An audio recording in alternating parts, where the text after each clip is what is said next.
For more latest videos and updates, please subscribe our channel and hit the bell icon.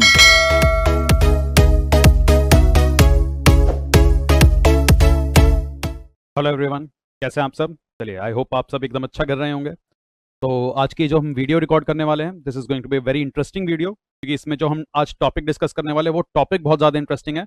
And then topic is prevention of money laundering act 2002।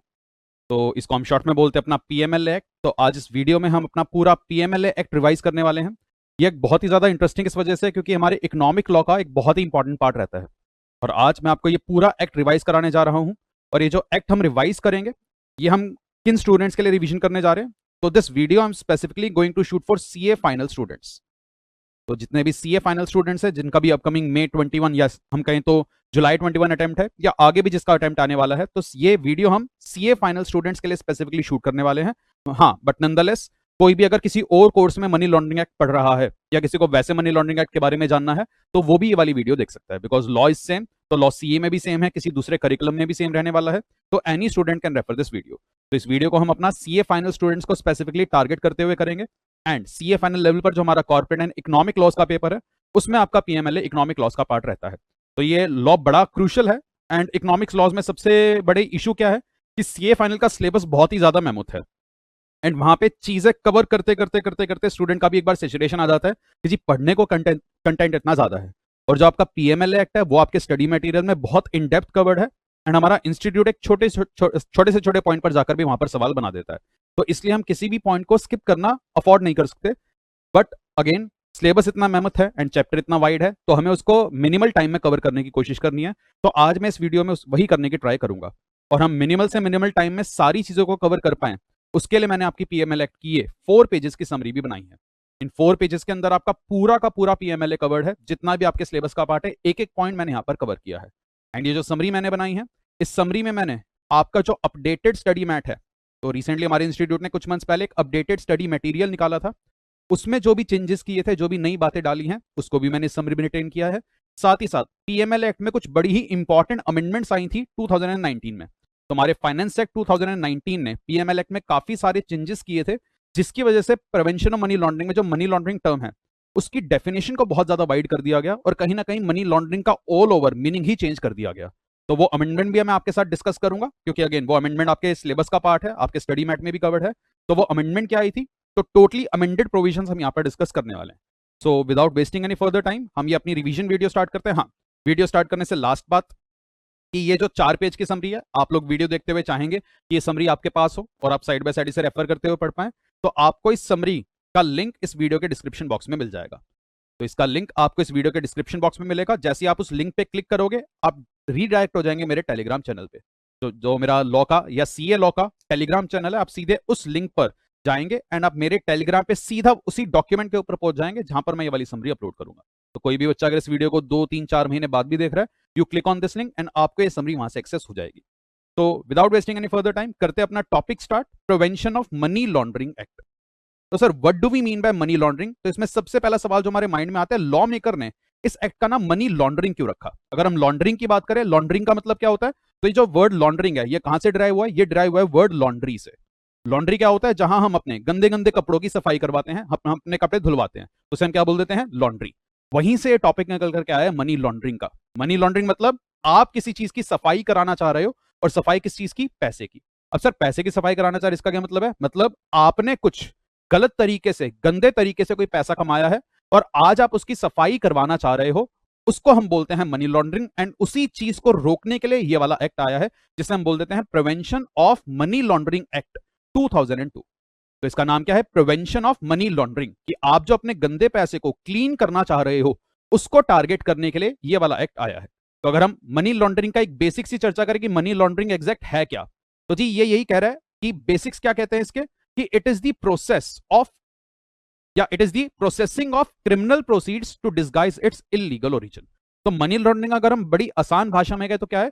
जहां आपने crime या criminal proceed से कोई पैसा कमाया है और आप उसका इलीगल ओरिजिन छुपाना चाहते हो, आप उस पैसे को क्लीन करके दिखाना चाहते हो, ताकि कोई भी ये ना पकड़ पाए कि ये पैसा आपने कहां से कमाया था।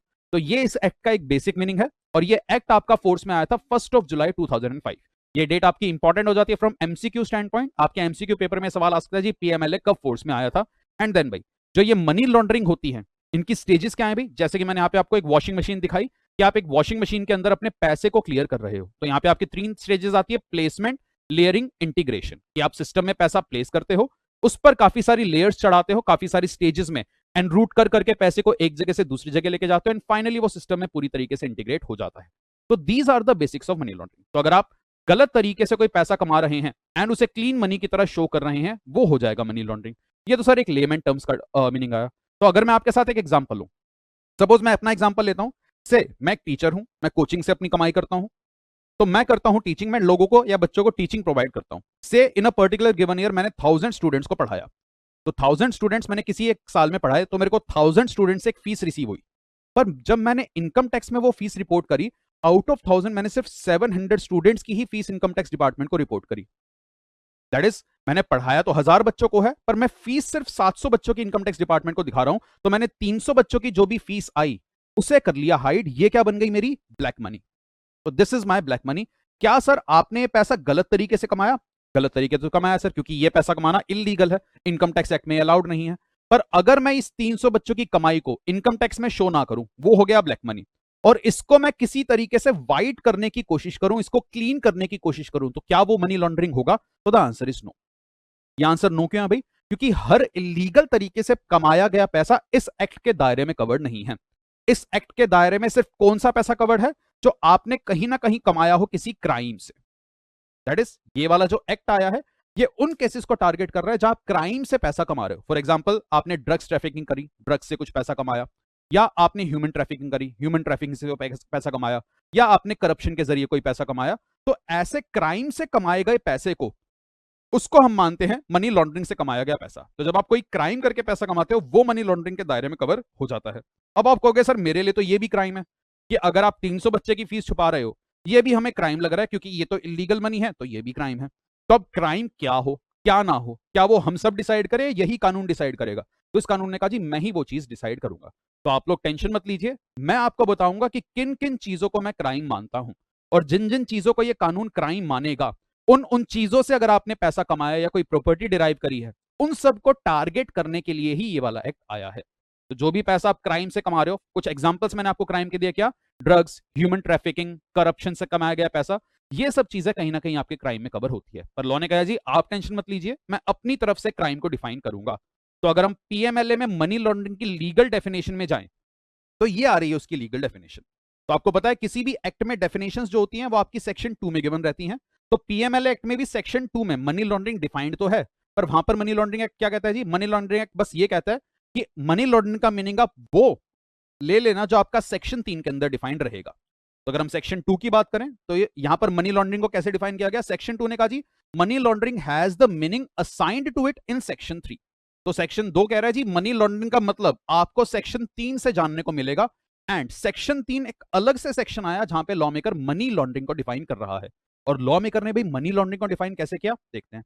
इसने कहा sir whosoever directly or indirectly attempts to indulge, knowingly assists or knowingly is a party or is actually involved in any process or activity connected with the proceeds of crime। रुक जाते हैं यहाँ पे। तो इसने क्या कहा जी, आज अगर कोई भी पर्सन इंडल्ज होने की कोशिश कर रहा है, नोइंगली किसी को असिस्ट कर रहा है, नोइंगली एक पार्टी है, या एक्चुअली इन्वॉल्व है किस चीज में? किसी भी ऐसे प्रोसेस या एक्टिविटी में, जो प्रोसेस या एक्टिविटी किस चीज से जुड़ा हुआ है? Proceeds of crime. क्या आज आपके पास क्राइम से कोई पैसा आया है, उससे जुड़े हुए किसी भी प्रोसेस या किसी भी एक्टिविटी में अगर आप कनेक्टेड हो, आपने असिस्ट किया, you are a party, you attempted to indulge, माना जाएगा आपने मनी लॉन्ड्रिंग करी है। अब यहां पर हमारे लिए दो सवाल आते हैं बच्चों। पहला कि सर ये प्रोसीड्स ऑफ क्राइम का क्या मतलब है, ठीक है। और दूसरा, सर ये एक्टिविटी और प्रोसेस कौन सा होगा, कि हमने प्रोसीड्स ऑफ क्राइम के लिए कोई एक्टिविटी या प्रोसेस किया। तो यहां पर लॉ मेकर ने खुद से आपको प्रोसेस एंड एक्टिविटीज के कुछ एग्जांपल्स दिए, और लॉ मेकर ने क्या कहा जी, एनी प्रोसेस और activity connected with proceeds of crime including it's. मतलब अगर आपने प्रोसीड्स ऑफ क्राइम से जुड़ी कोई भी एक्टिविटी करी, कोई भी प्रोसेस किया, जिसमें ये सारी चीजें कवर होंगी। और प्लीज इस पॉइंट को ध्यान से समझिएगा, आपने क्या किया? आपने क्राइम से कमाए गए पैसे को, प्रोसीड्स को क्या किया? कंसील किया, छुपाया, या अपने पास पजेस करके रखा, या आपने एक्वायर किया, उसे यूज किया, या प्रोजेक्ट किया, या क्लेम किया उसको as untainted property. then he shall be guilty of the offense of money laundering. This point is very important भाई। तो लॉ मेकर ने क्या कहा जी? लॉ मेकर ने कहा, लेमन टर्म्स में मनी लॉन्ड्रिंग तो हमें समझ में आ गया, बट लॉ मेकर कह रहे हैं जी मनी लॉन्ड्रिंग क्या होगा? जहां आप किसी भी प्रोसेस या एक्टिविटी में इंडल्ज्ड हैं और वो प्रोसेस या एक्टिविटी किस चीज से जुड़ा हुआ है? प्रोसीड्स ऑफ क्राइम से जुड़ा हुआ है। तो प्रोसीड्स ऑफ क्राइम का मतलब क्राइम से कमाया गया कुछ पैसा या प्रॉपर्टी, वो तो हम देख लेंगे कि क्राइम क्या है, पर जो सबसे इंपॉर्टेंट बात यहां पर आई वो आई प्रोसेस, कि आपने क्राइम से जुड़े हुए पैसे के साथ या प्रॉपर्टी के साथ कोई प्रोसेस या एक्टिविटी में अगर आप इंडल्ज हुए, उसे हम मनी लॉन्ड्रिंग मान लेंगे। और इसके अंदर लॉ मेकर ने क्या कहा? लॉ मेकर ने कहा जी अगर आपने वो पैसा कहीं छुपा के रखा, कंसील किया, पजेस किया, यूज किया, या प्रोजेक्टिंग और claiming it as untainted property. Untainted property. अब sir what do we mean by untainted property? मतलब जिसके ऊपर कोई दाग या धब्बा ना हो, कि आपने अपनी टेंटेड प्रॉपर्टी को अनटेंटेड की तरह शो किया, तो वो हो जाएगा मनी लॉन्ड्रिंग। तो अगर आप अपनी टेंटेड, ठुके हुए पैसे को, गलत तरीके से कमाए गए पैसे को अनटेंटेड की तरह शो करोगे, तो ये भी एक ऐसी एक्टिविटी है जो प्रोसीड्स ऑफ क्राइम से जुड़ी हुई है, ये भी हो जाएगा मनी लॉन्ड्रिंग। पर यहां पर फाइनेंस एक्ट 2019 ने करी थी एक बहुत बड़ी अमेंडमेंट। मैं आपको अमेंडमेंट बताने जा रहा हूं, ध्यान से समझिएगा। तो लॉ ने पहले क्या कहता था जी? लॉ मेकर पहले यही कहता था जी कि जी जिस किसी ने भी कोई ऐसा प्रोसेस या एक्टिविटी किया जो प्रोसीड्स ऑफ क्राइम से जुड़ा हुआ है, तो माना जाएगा वो मनी लॉन्ड्रिंग का गिल्टी है। बस वो प्रोसेस या एक्टिविटी कौन सा हो सकता है? चाहे आपने उस पैसे को छुपाया हो, कंसील किया हो, एक्वायर किया हो, यूज किया हो, एंड प्रोजेक्टिंग और claiming it as untainted property. तो पहले लॉ मेकर यहां पे वर्ड एंड का इस्तेमाल करते थे, और इस एंड के इस्तेमाल का क्या मतलब था? कि जी जब तक आप उस पैसे को अनटेंटेड की तरह शो करने की कोशिश नहीं करोगे ना, वो मनी लॉन्ड्रिंग नहीं कहलाएगा। सर बात समझ में नहीं आ रही? मैं एक एग्जांपल के साथ आपको एक बात समझाता हूं। आज सपोज एक पर्सन है, वो ड्रग्स ट्रैफिकिंग में इन्वॉल्व है, वो ड्रग्स सप्लाई करता है, मार्केट में ड्रग्स सप्लाई करके पैसा कमाता है। सपोज इस पर्सन ने ड्रग्स सप्लाई करके मार्केट में 100 करोड़ रुपए कमाए, और 100 करोड़ रुपया आज इसके पास आ गया, पर ये जो पैसा इसके पास है ये ड्रग्स से कमाया गया है। और इस पर्सन को डर है जी कल को अगर मेरे घर पे कोई रेड वेड पड़ गया, किसी को ये पैसा मिल गया, तो उसको पता चल जाएगा मैंने ये पैसा ड्रग्स से कमाया। तो ये गया एक चार्टर्ड अकाउंटेंट के पास, और इसने सीए से कहा जी मेरे पास 100 करोड़ रुपए की कमाई है जो ड्रग्स से आई है। इसने सी को ये बात पक्का पक्का बताई कि जी मैंने ये पैसा ड्रग्स वगैरह से कमा रखा है, और मैं इस पैसे को क्लीन शो करना चाहता हूं कि कल को कोई ये पैसा पकड़ ले तो वो ये ना कहे कि आपने पैसा ड्रग्स से कमाया, उसको ये बात ना पता चल पाए। मैं इस पैसे का सोर्स छुपाना चाह रहा हूं। सीए ने कहा जी काम हो जाएगा, पर काम करने के लिए मेरे को अपनी कमीशन भी चाहिए। तो सीए ने कहा जी मैं आपका ये काम कर दूंगा, ठीक, आपका ये काम हो जाएगा, मैं कुछ ऐसी एंट्रीज वगैरह घुमाऊंगा जिससे आपका ये काम एग्जीक्यूट हो सकता है। तो सीए ने कहा सपोज भाई मैं आपका ये सारा पैसा क्लीन करके आपको दे दूंगा, और उसके लिए आपको 90 करोड़ रुपया पे करूंगा। बीच में जो 10 करोड़ है वो हुआ मेरा, पर आपका ये सारा पैसा क्लीन हो जाएगा। That is this money will be clean.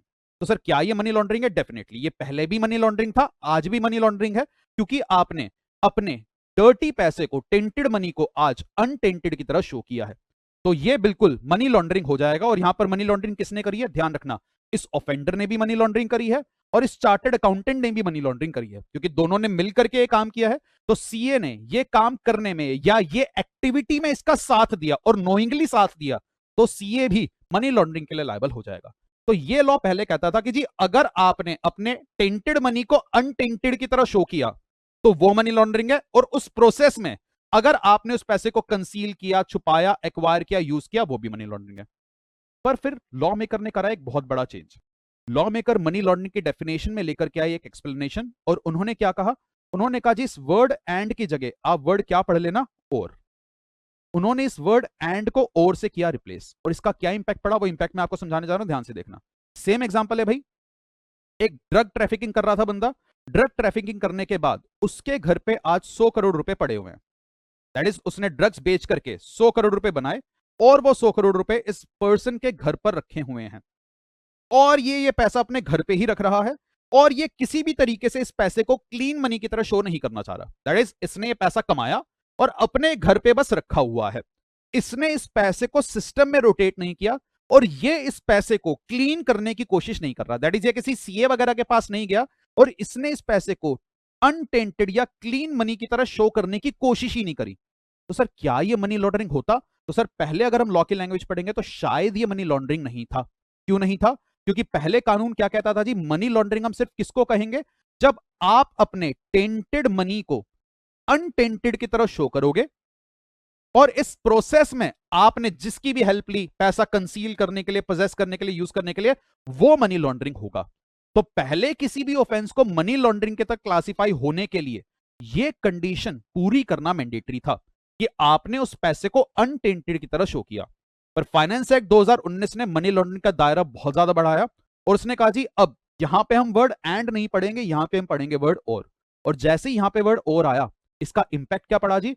अब अगर इस पर्सन ने ड्रग्स ट्रैफिकिंग करके 100 करोड़ रुपए बनाया है और ये इसके घर पे रखा हुआ है, चाहे इसने इसको क्लीन मनी की तरह शो करने की कोशिश नहीं करी, उससे फर्क नहीं पड़ता, पर क्योंकि इसने ये पैसा क्राइम से कमाया है, क्या ये मनी लॉन्ड्रिंग हो जाएगा? The answer is yes. तो this was a very big change जो फाइनेंस एक्ट 2019 अपने साथ लेकर के आया था और ये चेंज इंप्लीमेंट किया गया कि किसी भी ऑफेंस को मनी लॉन्ड्रिंग बनने के लिए आज के दिन में बस हम क्या देखेंगे कि आपने कोई भी ऐसी प्रोसेस या एक्टिविटी करी है जो प्रोसीड्स ऑफ क्राइम से रिलेटेड है।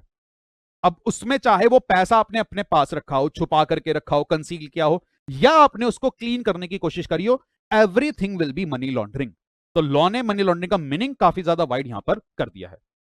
चलिए, तो पेपर के लिए शायद ये बात इतनी इंपॉर्टेंट ना हो, बट प्रैक्टिकली ये बात बड़ी इंपॉर्टेंट है कि आज के दिन में मनी लॉन्ड्रिंग का स्कोप बहुत ज्यादा बढ़ गया।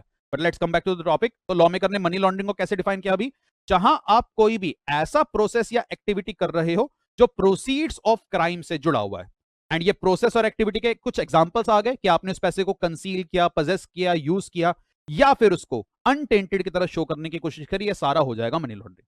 तो जहां आप क्राइम की प्रोसीड्स को जुड़ी हुई कोई भी प्रोसेस या एक्टिविटी करते हो, वो मनी लॉन्ड्रिंग है। अब सर प्रोसीड्स ऑफ क्राइम का क्या मतलब है? तो वो भी लॉ मेकर ने डिफाइन किया। उन्होंने कहा जी प्रोसीड्स ऑफ क्राइम, क्राइम से आई हुई कोई प्रोसीड्स, कोई पैसा। तो लॉ मेकर ने इसको कैसे डिफाइन किया? प्रोसीड्स के लिए तो लॉ मेकर ने वर्ड यूज किया प्रॉपर्टी, क्राइम के लिए वर्ड यूज किया शेड्यूल्ड ऑफेंस। और लॉ मेकर ने कहा जी आज अगर आपने कोई भी प्रॉपर्टी डिफाइन करी है उस ऑफेंस से जो मनी लॉन्ड्रिंग एक्ट के एंड में शेड्यूल के अंदर दिए हुए हैं, तो हम मान लेंगे कि आप प्रोसीड्स ऑफ क्राइम से जुड़े हुए हैं, एंड उससे जुड़ी हुई जो भी एक्टिविटी आप करोगे वो बन जाएगा मनी लॉन्ड्रिंग। तो प्रोसीड्स ऑफ क्राइम का क्या मीनिंग आया? Any property defined from scheduled offence. अब सर यहां पर एक और सवाल आ जाता है कि सर ये प्रॉपर्टी का क्या मतलब है और शेड्यूल्ड ऑफेंस का क्या मतलब है? तो प्रॉपर्टी का मीनिंग, प्रॉपर्टी मीन सर कोई भी पैसा, कोई भी deed, instrument evidencing the property. For example आपके पास कैश पड़ा हुआ था, आपने ड्रग्स से कैश लिया, तो वो कैश आपका प्रॉपर्टी बन जाएगा। या आपने उस कैश से किसी से इमूवेबल प्रॉपर्टी खरीद ली, तो वो जो इमूवेबल प्रॉपर्टी है, उस इमूवेबल प्रॉपर्टी की जो टाइटल डीड है वो भी प्रॉपर्टी के अंदर काउंट हो जाएगा। तो प्रॉपर्टी में आपका कैश या दूसरे एसेट्स कवर्ड है। And what do we mean by scheduled offence? This is important कि भाई ये जो प्रॉपर्टी आपने डिराइव करी है ये किसी शेड्यूल्ड ऑफेंस से डिराइव करी हो। मैंने आज की क्लास की स्टार्टिंग में आपको क्या कहा था कि मनी लॉन्ड्रिंग सिर्फ उन क्राइम्स के पैसे को कवर करेगा जिसको पीएमएलए एक्ट क्राइम मानेगा। और क्राइम की डेफिनेशन पीएमएल एक्ट ने खुद दी, और पीएमएल एक्ट ने कहा जी मैं इस एक्ट के एंड में दे रहा हूं एक शेड्यूल। तो जोन जोन से ऑफेंसेस उस शेड्यूल में लिखे गए होंगे, अगर आपने इन ऑफेंसेस से कोई प्रॉपर्टी कमाई है तो इसे शेड्यूल्ड ऑफेंस माना जाएगा, तो इसे प्रोसीड्स ऑफ क्राइम माना जाएगा। तो पीएमएलए ने कहा जी हर चीज को मैं क्राइम नहीं मान रहा, मैं क्राइम की डेफिनेशन अपनी तरफ से दे रहा हूं, और उसने क्राइम को दिया शेड्यूल के अंदर। और यहां पे आया आपका शेड्यूल जहां पे आपके क्राइम्स को किया गया डिफाइन। अब ये शेड्यूल आपके स्टडी मैट का पार्ट तो नहीं है, पर फिर भी जस्ट फॉर नॉलेज मैं आपको दिखा देता हूं कि इन शेड्यूल्स में कौन कौन से क्राइम्स को कवर किया गया है। तो ये शेड्यूल पीएमएल एक्ट में कैसे बनाया गया, I am just showing you even though this is not in your study mat. तो जी लॉ मेकर ने बनाया शेड्यूल, और इस शेड्यूल के किए 3 हिस्से, part A, part B and part C. तो यहां पे 3 हिस्से इसके किए गए। पार्ट ए के अंदर लॉ मेकर ने बनाए काफी सारे paragraphs, paragraph 1 2 3 4 5 6 so on up to paragraph 29, और यहां पर काफी सारे कानूनों की लिस्ट दी गई और उनके रिस्पेक्टिव सेक्शंस की लिस्ट दी गई। तो शेड्यूल ने क्या कहा? शेड्यूल के पार्ट ए ने कहा जी अगर आप इन वाले एक्ट्स के इन वाले सेक्शंस को तोड़ रहे हो तो वो एक क्राइम बन जाएगा, तो वो एक शेड्यूल्ड ऑफेंस बन जाएगा। जैसे वो शेड्यूल्ड ऑफेंस बनेगा वो क्राइम में कवर हो जाएगा, जैसी वो क्राइम बना वो प्रोसीड्स ऑफ क्राइम बना, वैसी वो क्या बन जाएगा? Money laundering. तो this entire thing is running in a cycle. तो अगर आपने इन एक्ट से जुड़े हुए ये वाले सेक्शंस को ब्रेक किया तो वो बन जाएगा मनी लॉन्ड्रिंग। एंड जो एग्जांपल हमने बार बार लिया था ड्रग्स का, क्या वो यहां पर कवर्ड है? यस। जो एग्जांपल हमने लिया था ह्यूमन ट्रैफिकिंग का, क्या वो भी यहां पर कवर्ड है? बिल्कुल सर। आपका ह्यूमन ऑर्गन्स, ह्यूमन ट्रैफिकिंग, वो सब चीजें भी यहां पर कवर हो जाती है। और तो और आपका कंपनीज एक्ट भी यहां पर कवर्ड है कि अगर आपने कंपनीज एक्ट में फ्रॉड किया था उसको भी शेड्यूल्ड ऑफेंस में कवर किया गया। मोर ओवर आपका air pollution, water pollution act, environmental pollution act, child labour act, तो काफी सारे एक्ट्स को यहां पर कवर किया गया है। अगर आप इन एक्ट्स के इन वाले सेक्शंस को तोड़ रहे हो तो ये पार्ट ए के अंदर आपका शेड्यूल्ड ऑफेंस में कवर हो जाएगा। लाइकवाइज फिर आपका आया पार्ट बी। पार्ट बी में सिर्फ एक ही ऑफेंस को कवर किया गया and that was section 132 of the customs act. And then आपका आया पार्ट सी। पार्ट सी में कौन से ऑफेंसेस कवर्ड है सर? अरे सर यहां पे तो पार्ट ए लिखा हुआ है, तो जब पार्ट ए शेड्यूल के अंदर लिखा ही हुआ है तो सी में ये पार्ट ए दोबारा क्यों दे दिया? क्योंकि जी सी के अंदर जो ये पार्ट ए लिखा है या इंडियन पीनल कोड का चैप्टर आपका 17 का ऑफेंस है, या आपने black money act, for example आपने स्विस अकाउंट में पैसा रखा हुआ था तो अनडिस्क्लोज्ड फॉरेन इनकम, अगर उससे आपने कुछ पैसा बनाया है तो वो पार्ट सी में कवर्ड है। पर सर पार्ट सी दोबारा से पार्ट ए क्यों कवर कर रहा है? क्योंकि पार्ट सी में जो सबसे इंपॉर्टेंट वर्ड आया वो क्या आया? Offence of cross border implications. कि अगर आपने पार्ट ए के इन सारे एक्ट्स को तोड़ा या इन एक्ट्स की किसी बात को तोड़ा, या आपने इंडियन पीनल कोड का चैप्टर 17 ब्रेक किया जहां प्रॉपर्टी से जुड़े हुए ऑफेंसेस आते हैं, या आपने अनडिस्क्लोज्ड फॉरेन इनकम, फॉरेन में पैसा रखा हुआ है, तो अगर इन ऑफेंसेस का कोई क्रॉस बॉर्डर इंप्लीकेशन है तो वो आपका मनी लॉन्ड्रिंग में कवर हो जाएगा। तो वो आपका शेड्यूल्ड ऑफेंस है, वो पीएमएल एक्ट में कवर हो जाएगा। अब sir offence of cross border implication का क्या मतलब है? वो भी लॉ डिफाइन करता है। उसका मीनिंग मैं बस आपको बता रहा हूं कि सपोज सर यहां पर इंडिया है, यहां पर एक फॉरेन कंट्री है। आज अगर किसी पर्सन ने इंडिया से बाहर जाकर फॉरेन कंट्री में कोई ऑफेंस किया और अगर वो ऑफेंस उसने इंडिया में किया होता तो वो शेड्यूल्ड ऑफेंस के अंदर कवर हो जाता, और उस ऑफेंस से उसने कुछ पैसा कमाया और आज उसने वो पैसा इंडिया भेज दिया, तो इसको हम क्या बोलेंगे? Offence of cross border implication. कि ऑफेंस किसी और कंट्री में किया गया पर आज उसका पैसा इंडिया में आ गया है, तो this is the offence of cross border implication. या आपने ऑफेंस किया इंडिया में पर उसका पैसा आप बाहर ले गए, तो आप एक ऐसा ऑफेंस कर रहे हो जिसमें क्रॉस बॉर्डर इंप्लीकेशन है, दो या दो से ज्यादा कंट्रीज इन्वॉल्व हो रही हैं, तो वो सारे आपके पार्ट सी में कवर किए गए। तो ये सारे आपके शेड्यूल्ड ऑफेंसेस हैं। ये आपको बिल्कुल भी ये पूरी लिस्ट कभी भी याद करने की जरूरत नहीं है, बस इसमें मेरी एक राय आपको रहेगी, आप एक चीज जरूर ध्यान रखना, पार्ट ए का पैरा नंबर सेकंड, ठीक, ये आप याद रखना कि शेड्यूल के पार्ट ए का पैरा नंबर सेकंड किस चीज से डील करता है? ड्रग्स से डील करता है। ये बात मैं आपको याद करने को क्यों कह रहा हूं? क्योंकि अगर आप मनी लॉन्ड्रिंग के अंदर फंस जाते हो तो सेक्शन 4 क्या कहता है भाई? उस केस में आप पर कम से कम आप पर 3 साल की इंप्रिजनमेंट होगी ही होगी, और मैक्सिमम इंप्रिजनमेंट आपको हो सकती है 7 साल की। फाइन के ऊपर कोई लिमिट नहीं है। दैट इज अगर आपने इन शेड्यूल्ड ऑफेंसेस में से कोई भी ऑफेंस किया और आप मनी लॉन्ड्रिंग में फंस गए तो उस केस में कम से कम 3 साल तो आपको पक्का जेल जाना पड़ेगा, मैक्सिमम आप जाएंगे 7 साल के लिए। बट यहां पे जो सबसे इंपॉर्टेंट बात है वो क्या आई? अगर आपने जो प्रोसीड्स ऑफ क्राइम कमाई है वो कौन से ऑफेंस से कमाई है? Under the narcotics, drugs and psychotropic substance act. तो इस केस में भी आप पे मिनिमम इंप्रिजनमेंट तो 3 साल की ही है, फाइन पर कोई लिमिट नहीं है, पर यहां पर मैक्सिमम इंप्रिजनमेंट का टाइम बढ़ाकर कर दिया गया है 10 साल।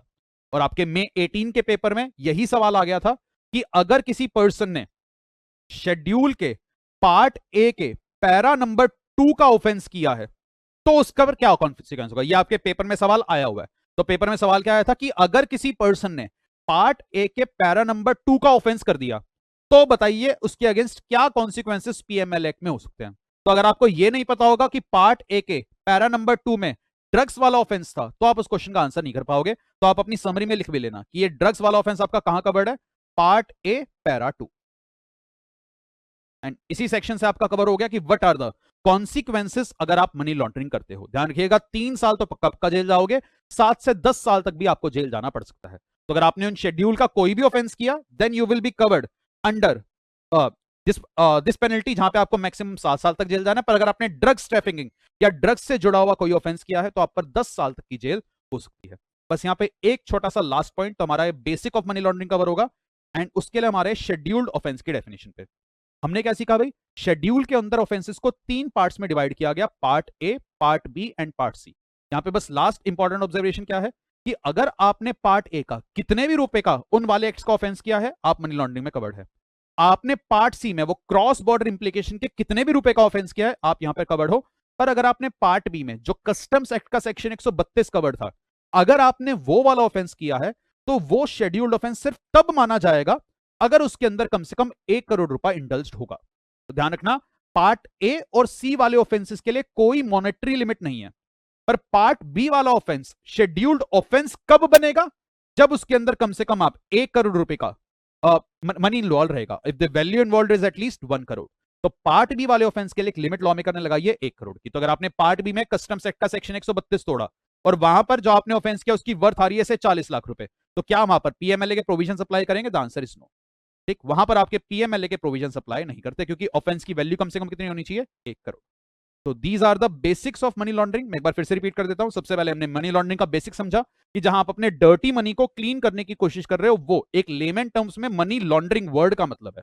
पर लॉ ने मनी लॉन्ड्रिंग को डिफाइन किया सेक्शन 3 में कि आज अगर आप इंडल्ज हुए, नोइंगली असिस्ट किया, नोइंगली जो पार्टी एक्चुअली इन्वॉल्व इन कोई भी ऐसा प्रोसेस या एक्टिविटी जो प्रोसीड्स ऑफ क्राइम से जुड़ा हुआ है। अब सर उस प्रोसेस और एक्टिविटी में क्या सकता था? ये सारी चीजें, तो माना जाएगा आपने मनी लॉन्ड्रिंग किया। फिर प्रोसीड्स ऑफ क्राइम का मीनिंग आया। प्रोसीड्स ऑफ क्राइम मतलब प्रॉपर्टी, कोई भी ऐसी प्रॉपर्टी जो आपने डिराइव करी है शेड्यूल्ड ऑफेंस से। एंड लास्टली शेड्यूल्ड ऑफेंस का क्या मतलब आया? अगर आपने उस शेड्यूल के पार्ट ए का ऑफेंस किया है, जितने मर्जी रुपए का किया हो वो कवर्ड है। पार्ट बी वाला ऑफेंस कवर्ड है अगर 1 करोड़ रुपए का ऑफेंस है। पार्ट सी कवर्ड है अगर पार्ट सी में कोई मॉनेटरी लिमिट नहीं है, अगर आपने 1 भी रुपए का ऑफेंस किया वो यहां पर कवर्ड है। And what are the implications of money laundering? तो सेक्शन 4 ने मैं बताया जी, अगर आपने मनी लॉन्ड्रिंग के लिए आपको गिल्टी पाया गया, कम से कम 3 साल की जेल होगी, मैक्सिमम 7 साल की जेल, फाइन पर कोई लिमिट नहीं। पर ड्रग्स के केस में मैक्सिमम इंप्रिजनमेंट का टेन्योर बढ़ाकर कर दिया गया है 10 साल। तो these are the basic concepts of money laundering. अब अगर हम मनी लॉन्ड्रिंग की एडवांस बातों में आगे बढ़े और अपना पूरा टॉपिक रिवाइज करें, तो मैंने इजीनेस के लिए मनी लॉन्ड्रिंग के इस पूरे टॉपिक को 7 कॉन्सेप्ट्स में किया है डिवाइड। अगर आप ये 7 कॉन्सेप्ट्स पर अपनी ग्रिप बना लेंगे तो आपकी ग्रिप पूरे के पूरे मनी लॉन्ड्रिंग के टॉपिक पर पड़ जाएगी। तो इन 7 कॉन्सेप्ट में से कॉन्सेप्ट नंबर 1 तो हम अभी कर चुके। Sir what are the basics of money laundering, money laundering कहते कैसे हैं और उसका कॉन्सिक्वेंस क्या है। अब हम बाकी के 6 कॉन्सेप्ट यहां पर डिस्कस करने वाले हैं। तो कॉन्सेप्ट्स की डेप्थ में आगे जाएं उससे पहले एक बार इन कॉन्सेप्ट्स का समझते हैं कि लॉ मेकर ने कॉन्सेप्ट्स बनाए क्यों हैं, ये बातें लॉ मेकर ने क्यों लिखी। तो जो कॉन्सेप्ट नंबर 2 यहां पर आ रहा है वो आ रहा है आपका ऑब्लिगेशन ऑफ रिपोर्टिंग एंटिटी। आपके मन में आएगा सर हम मनी लॉन्ड्रिंग पढ़ रहे हैं, बीच में ये रिपोर्टिंग एंटिटी ये सब कहां से आ गया? तो एक बड़े सिंपल से एग्जांपल से इस बात को समझते हैं। सपोज आज किसी ड्रग माफिया ने ड्रग्स ट्रैफिकिंग करी या ह्यूमन ऑर्गन्स कहीं बेचे और उससे उसने कमाया पैसा। फॉर एग्जांपल कोविड के टाइम भी अगर आपने सुना होगा कुछ ऐसी न्यूज आई थी कि कई जगहों पे लोगों ने ह्यूमन ऑर्गन्स भी ट्रांसप्लांट किए या ह्यूमन ऑर्गन सप्लाई किए इलीगली। तो उससे आप जो पैसा कमाते हो वो शेड्यूल्ड ऑफेंस है, मनी लॉन्ड्रिंग एक्ट में कवर्ड है। तो आज सपोज किसी ड्रग्स माफिया ने ड्रग्स ट्रैफिकिंग करके, मैं कह रहा हूं जी 2 करोड़ रुपए कमाए, उसके पास 2 करोड़ रुपए आ गया और उसने ये पैसा बैंक में जमा किया। बैंक में पैसा जमा करने के बाद उसने ये पैसा आगे किसी और को ट्रांसफर किया। एंड मनी लॉन्ड्रिंग एक्ट में जो गवर्नमेंट की अथॉरिटीज थी उन्हें इस ट्रांजैक्शन पर शक हुआ। अब आपके मन में आएगा सर गवर्नमेंट की अथॉरिटीज कौन सी हैं? तो अभी के लिए हम इजीनेस के लिए क्या बोल देते हैं? ईडी, एनफोर्समेंट डायरेक्टरेट या डायरेक्टरेट ऑफ एनफोर्समेंट। ये वर्ड आपने शायद सुन रखा होगा फेमा में। तो फेमा के प्रोविजंस को भी एनफोर्स करने के लिए सरकार एनफोर्समेंट डायरेक्टरेट की मदद देती है। एंड पीएमएलए में भी गवर्निंग अथॉरिटी कौन सी है? Enforcement directorate. इसको डिटेल में हम सीखेंगे, पर अभी के लिए आप शॉर्ट में क्या बोल देना? ईडी। एनफोर्समेंट डायरेक्टरेट को शक हुआ कि यार ये जो पैसा इस बैंक अकाउंट से एक दूसरे बैंक अकाउंट में गया है, ये शायद मनी लॉन्ड्रिंग में इंडल्ज हो सकता है। तो आज जो एनफोर्समेंट डायरेक्टरेट के डायरेक्टर थे वो इस बैंक को एक नोटिस देते और बैंक से पूछते हैं हाँ जी हमें ना इस ट्रांजैक्शन की डिटेल्स चाहिए कि हमें लग रहा है कि ये जो ड्रग माफिया है ना इसने ये पैसा क्राइम से कमाया है और ये पैसा आपके बैंक के द्वारा रूट हुआ है, तो कृपया आप हमें इन अकाउंट्स की सारी डिटेल रेंडर करें। बैंक कह रहे जी मैं तो डिटेल देता ही नहीं, या मैंने तो ये डिटेल मेंटेन ही नहीं करी। ईडी कहेगा जी फिर मैं करूं क्या? क्या ईडी के पास इतनी पावर होनी चाहिए कि वो बैंक से इस ट्रांजैक्शन की सारी डिटेल्स, इसका सारा ट्रेल मांग सके? द आंसर इज यस, क्योंकि हमें अपने देश को मनी लॉन्ड्रिंग से बचाना है। तो इसलिए क्या ये बैंक डायरेक्टर को आंसर देने के लिए लायबल हो? The answer is yes. पर बैंक तो कहेगा जी मैं क्यों ईडी को आंसर दूं? ईडी अगर मेरे पास पूछने आ रहा है तो मेरे ऊपर ऐसी कोई मॉरल ऑब्लिगेशन या लीगल ऑब्लिगेशन है ही नहीं, तो मैं क्यों ईडी को ये बताऊं कि ये पैसा कहां से आया? मोरओवर बैंक कह रहा है जी अगर मैं अपने क्लाइंट की ऐसे कॉन्फिडेंशियल इंफॉर्मेशन हर किसी को दे दूंगा तो मेरे कस्टमर्स तो मेरे पर विश्वास करेंगे ही नहीं। लॉ ने कहा जी हम सबसे ऊपर रख रहे हैं प्रिवेंशन ऑफ मनी लॉन्ड्रिंग को। तो इसलिए बैंक आपकी ये जिम्मेवारी होगी कि अगर एनफोर्समेंट डायरेक्टरेट आपसे कोई जानकारी मांग रही है तो आपको वो जानकारी फर्निश करनी पड़ेगी, क्योंकि मनी लॉन्ड्रिंग रोकने के लिए बहुत ही ज्यादा इंपॉर्टेंट पॉइंट है। तो इसलिए लॉ मेकर ने क्या कहा? बैंक आप बन जाओगे एक तरीके की रिपोर्टिंग एंटिटी, और जितनी भी रिपोर्टिंग एंटिटीज हमारे देश में हैं जिन्हें लगता है कि जो एंटिटीज मनी लॉन्ड्रिंग के अंदर फंस सकती है, जिन एंटिटीज के थ्रू पैसा रूट हो सकता है, उन सब एंटिटीज के ऊपर आज लॉ मेकर एक ऑब्लिगेशन डाल रहे हैं। इसलिए हमारा ये टॉपिक नंबर 2 पीएमएलए में कौन सा आया? Obligations of reporting entity. कि अगर आप एक रिपोर्टिंग एंटिटी हो तो ये एक्ट आपके ऊपर कुछ ऑब्लिगेशंस डाल रहा है कि आपको पूरा पूरा समर्थन हमारे देश और हमारे देश की सरकार और पार्लियामेंट का करना होगा मनी लॉन्ड्रिंग रोकने के लिए। तो आपके मन में जो सबसे पहला सवाल आएगा, सर रिपोर्टिंग एंटिटीज कौन है एंड उनकी ऑब्लिगेशंस क्या क्या हैं? तो पढ़ते हैं जी, आज ही अपने समरी नोट्स पर। एंड यहां पर आ रहा है हमारा concept number 2, obligations of reporting entity. तो सबसे पहले भाई रिपोर्टिंग एंटिटी का क्या मतलब है? तो रिपोर्टिंग एंटिटी में एक एग्जांपल तो हमारा क्या आ गया? बैंक्स। जितनी भी हमारी बैंकिंग कंपनीज है वो रिपोर्टिंग एंटिटी हैं, या जितने भी हमारे फाइनेंशियल इंस्टीट्यूशंस है, फॉर एग्जांपल हमारी housing finance companies, NBFCs, chit fund companies, financial institution defined under RBI act, authorised person under FEMA, department of post, या payment system operator. Payment system operator का क्या मतलब आया? जो कोई भी पेमेंट सेटलमेंट में हेल्प करता है, एक बंदे से दूसरे बंदे तक पेमेंट पहुंचाता है। फॉर एग्जांपल आपके जितने भी पेमेंट गेटवेज हैं, फॉर एग्जांपल पे यू मनी, रेजर पे, पेटीएम, ये सब एंटिटीज क्या करती हैं? ये पेमेंट सेटलमेंट में हेल्प करती हैं। तो जितने भी ये पेमेंट सिस्टम ऑपरेटर्स हैं, ये भी रिपोर्टिंग एंटिटी में कवर हो जाएंगे। क्या सर होनी चाहिए? बिल्कुल, क्योंकि आज कोई क्राइम से कमाए गए पैसे को एनबीएफसी, हाउसिंग फाइनेंस कंपनीज या इन पेमेंट सिस्टम ऑपरेटर के थ्रू कहीं और भिजवा सकता है, इसलिए इनके ऊपर भी रिपोर्टिंग एंटिटीज वाली ऑब्लिगेशन अप्लाई करेंगे। तो रिपोर्टिंग एंटिटी के अंदर आपके बैंक्स आए, फाइनेंशियल इंस्टीट्यूशन आए, फिर आए कुछ इंटरमीडियरीज। इंटरमीडियरीज में कौन कवर्ड हुआ? SEBI registered intermediaries. For example आपके म्यूचुअल फंड्स या आपके स्टॉक ब्रोकर्स। हो सकता है ना कि कोई अपने क्राइम के पैसे को स्टॉक मार्केट के थ्रू रूट कर रहा है, किसी और तक पहुंचा रहा है या इकोनॉमी में ला रहा है, तो उन इंटरमीडियरीज को भी यहां पे कवर्ड किया गया। या associations under the forward contracts regulation, या intermediaries under pension fund regulatory and development authority act, and lastly भाई रिकॉग्नाइज्ड स्टॉक एक्सचेंजेस। ये सब आपके इंटरमीडियरी में कवर किए गए। एंड साथ ही साथ भाई persons carrying on designated business and profession, that is वो सारे लोग जो कोई डेजिग्नेटेड बिजनेस एंड प्रोफेशन कर रहे हैं। And designated business and profession का क्या मतलब आया? कोई भी ऐसा पर्सन जो गेम्स के अंदर इन्वॉल्व है। फॉर एग्जांपल अगर कोई कैसीनो चला रहा है, फॉर एग्जांपल आपकी एक बहुत ही बड़ी लिस्टेड कंपनी है डेल्टा कॉर्पोरेशन, वो आपका कैसीनो चलाती होगा के अंदर, तो वो भी आपका डेजिग्नेटेड पर्सन के अंदर कवर्ड हो जाएंगे। क्योंकि हो सकता है कोई पर्सन कैसीनो में आकर के अपने प्रोसीड्स ऑफ क्राइम को क्लीन मनी की तरह शो करना चाह रहा है, तो इन एंटिटीज को भी सरकार द्वारा दी गई ऑब्लिगेशंस को पूरा करना पड़ेगा। लाइकवाइज आपके रजिस्ट्रार या सब registrar under the registration act, कि कोई अपनी प्रॉपर्टी की रजिस्ट्री करवाने इस रजिस्ट्रार के पास गया अंडर द रजिस्ट्रेशन एक्ट, तो इनको भी रिपोर्टिंग एंटिटी में हमने कवर किया। लाइकवाइज कोई real estate agent, dealer in precious metals, persons engaged in safe keeping of cash and liquid securities, इसमें आपका कौन कवर्ड होता है? custodians, and lastly भाई persons carrying on activities as notified by CG। तो ये सब लोग आपकी रिपोर्टिंग एंटिटी की डेफिनेशन में कवर हुए कि इन सब लोगों के ऊपर सरकार या पार्लियामेंट कुछ जिम्मेवारी डाल रही है और इनसे एक्सपेक्ट कर रही है कि ये मनी लॉन्ड्रिंग रोकने में मदद करेंगे। तो ये एंटिटीज हमारे देश के अंदर मनी लॉन्ड्रिंग में यूज हो सकती हैं। हो सकता है कोई बैंक अकाउंट एनबीएफसी का इस्तेमाल कर रहा हो, इसलिए इनके ऊपर आ रही हैं कुछ ऑब्लिगेशंस। और इन रिपोर्टिंग एंटिटीज की सबसे पहली ऑब्लिगेशन क्या है? Verifying identity by reporting entity. कि रिपोर्टिंग एंटिटी किसी भी कस्टमर से डीलिंग करने से पहले आप उसका केवाईसी कर लेना। पता चले आप किसी टेररिस्ट का बैंक अकाउंट खोले बैठे हुए हो, तो ऐसा ना हो, तो आप उनकी आइडेंटिटी को प्रॉपरली वेरीफाई करना, आप करना उनका केवाईसी। और उनका केवाईसी करने के लिए what are the modes of identification? तो पार्लियामेंट ने कहा जी हम आपको 4 मोड्स दे रहे हैं कि कोई भी रिपोर्टिंग एंटिटी अपने क्लाइंट्स का वेरिफिकेशन किस तरीके से कर सकती है। सबसे पहला पॉइंट आया आपका authentication under the Aadhaar act if it is a banking company. तो ये वाला पॉइंट सिर्फ किसके लिए एप्लीकेबल है? Banking company. तो अगर आप बैंक हो, आप आधार एक्ट के अंदर ऑनलाइन केवाईसी आधार के थ्रू कर सकते हो। तो आप आधार एक्ट के जरिए उसके आधार से उसका केवाईसी कर सकते हो। और ये वाला ऑप्शन सिर्फ किसको अवेलेबल है? बैंक को। कि आप ऑनलाइन केवाईसी आधार एक्ट के अंदर सिर्फ और सिर्फ एक बैंकिंग कंपनी अपने क्लाइंट का करके उसका खाता ओपन कर सकती है। और बैंक को और बाकियों की रिपोर्टिंग एंटिटीज को और कौन कौन से ऑप्शन अवेलेबल है? Offline verification under the Aadhaar act, कि आप इन पर्सन वो अपना आधार कार्ड लेके आया फिर उसका वेरिफिकेशन कर रहे हो, या यूज ऑफ पासपोर्ट या any other official valid document notified by CG. तो पीएमएल एक्ट कह रहा है जी रिपोर्टिंग एंटिटीज आप अपने क्लाइंट की सबसे पहले आइडेंटिटी को वेरीफाई करिएगा, उसका केवाईसी करिएगा।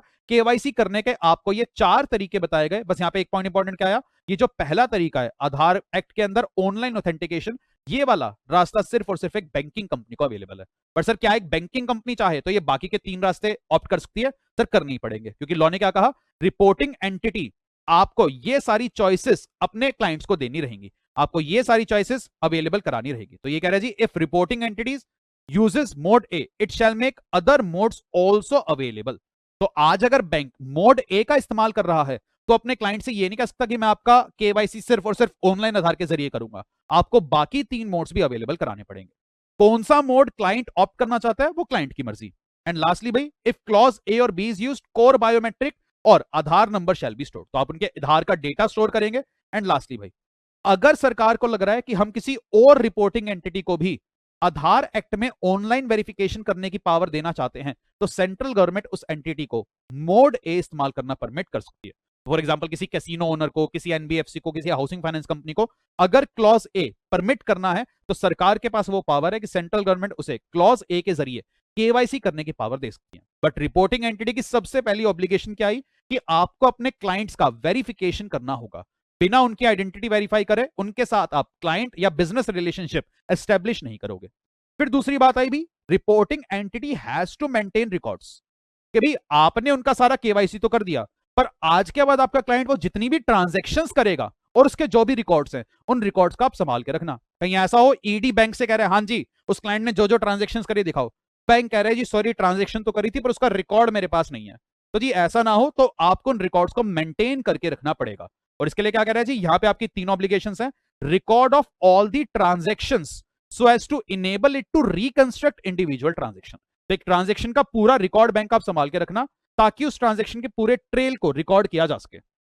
अगली बात, furnish to the director information relating to transactions their nature and value, कि जी जब कभी भी डायरेक्टर आपसे कोई इंफॉर्मेशन मांगेगा वो इंफॉर्मेशन आपको डायरेक्टर को फर्निश करनी है। एंड लास्टली भी, आप रिकॉर्ड संभाल करके रखना अपने क्लाइंट्स की आइडेंटिटी के। तो आपने उसका जो केवाईसी किया था उसके जो भी रिकॉर्ड्स होंगे वो भी बैंक आप संभाल करके रखेंगे। एंड ये सारे रिकॉर्ड्स को आप के केस में आप कॉन्फिडेंशियलिटी मेंटेन करना, एंड सीजी चाहे तो किसी एंटिटी को ये रिकॉर्ड्स की रिक्वायरमेंट मेंटेन करने से एग्जम्प्ट कर सकती है।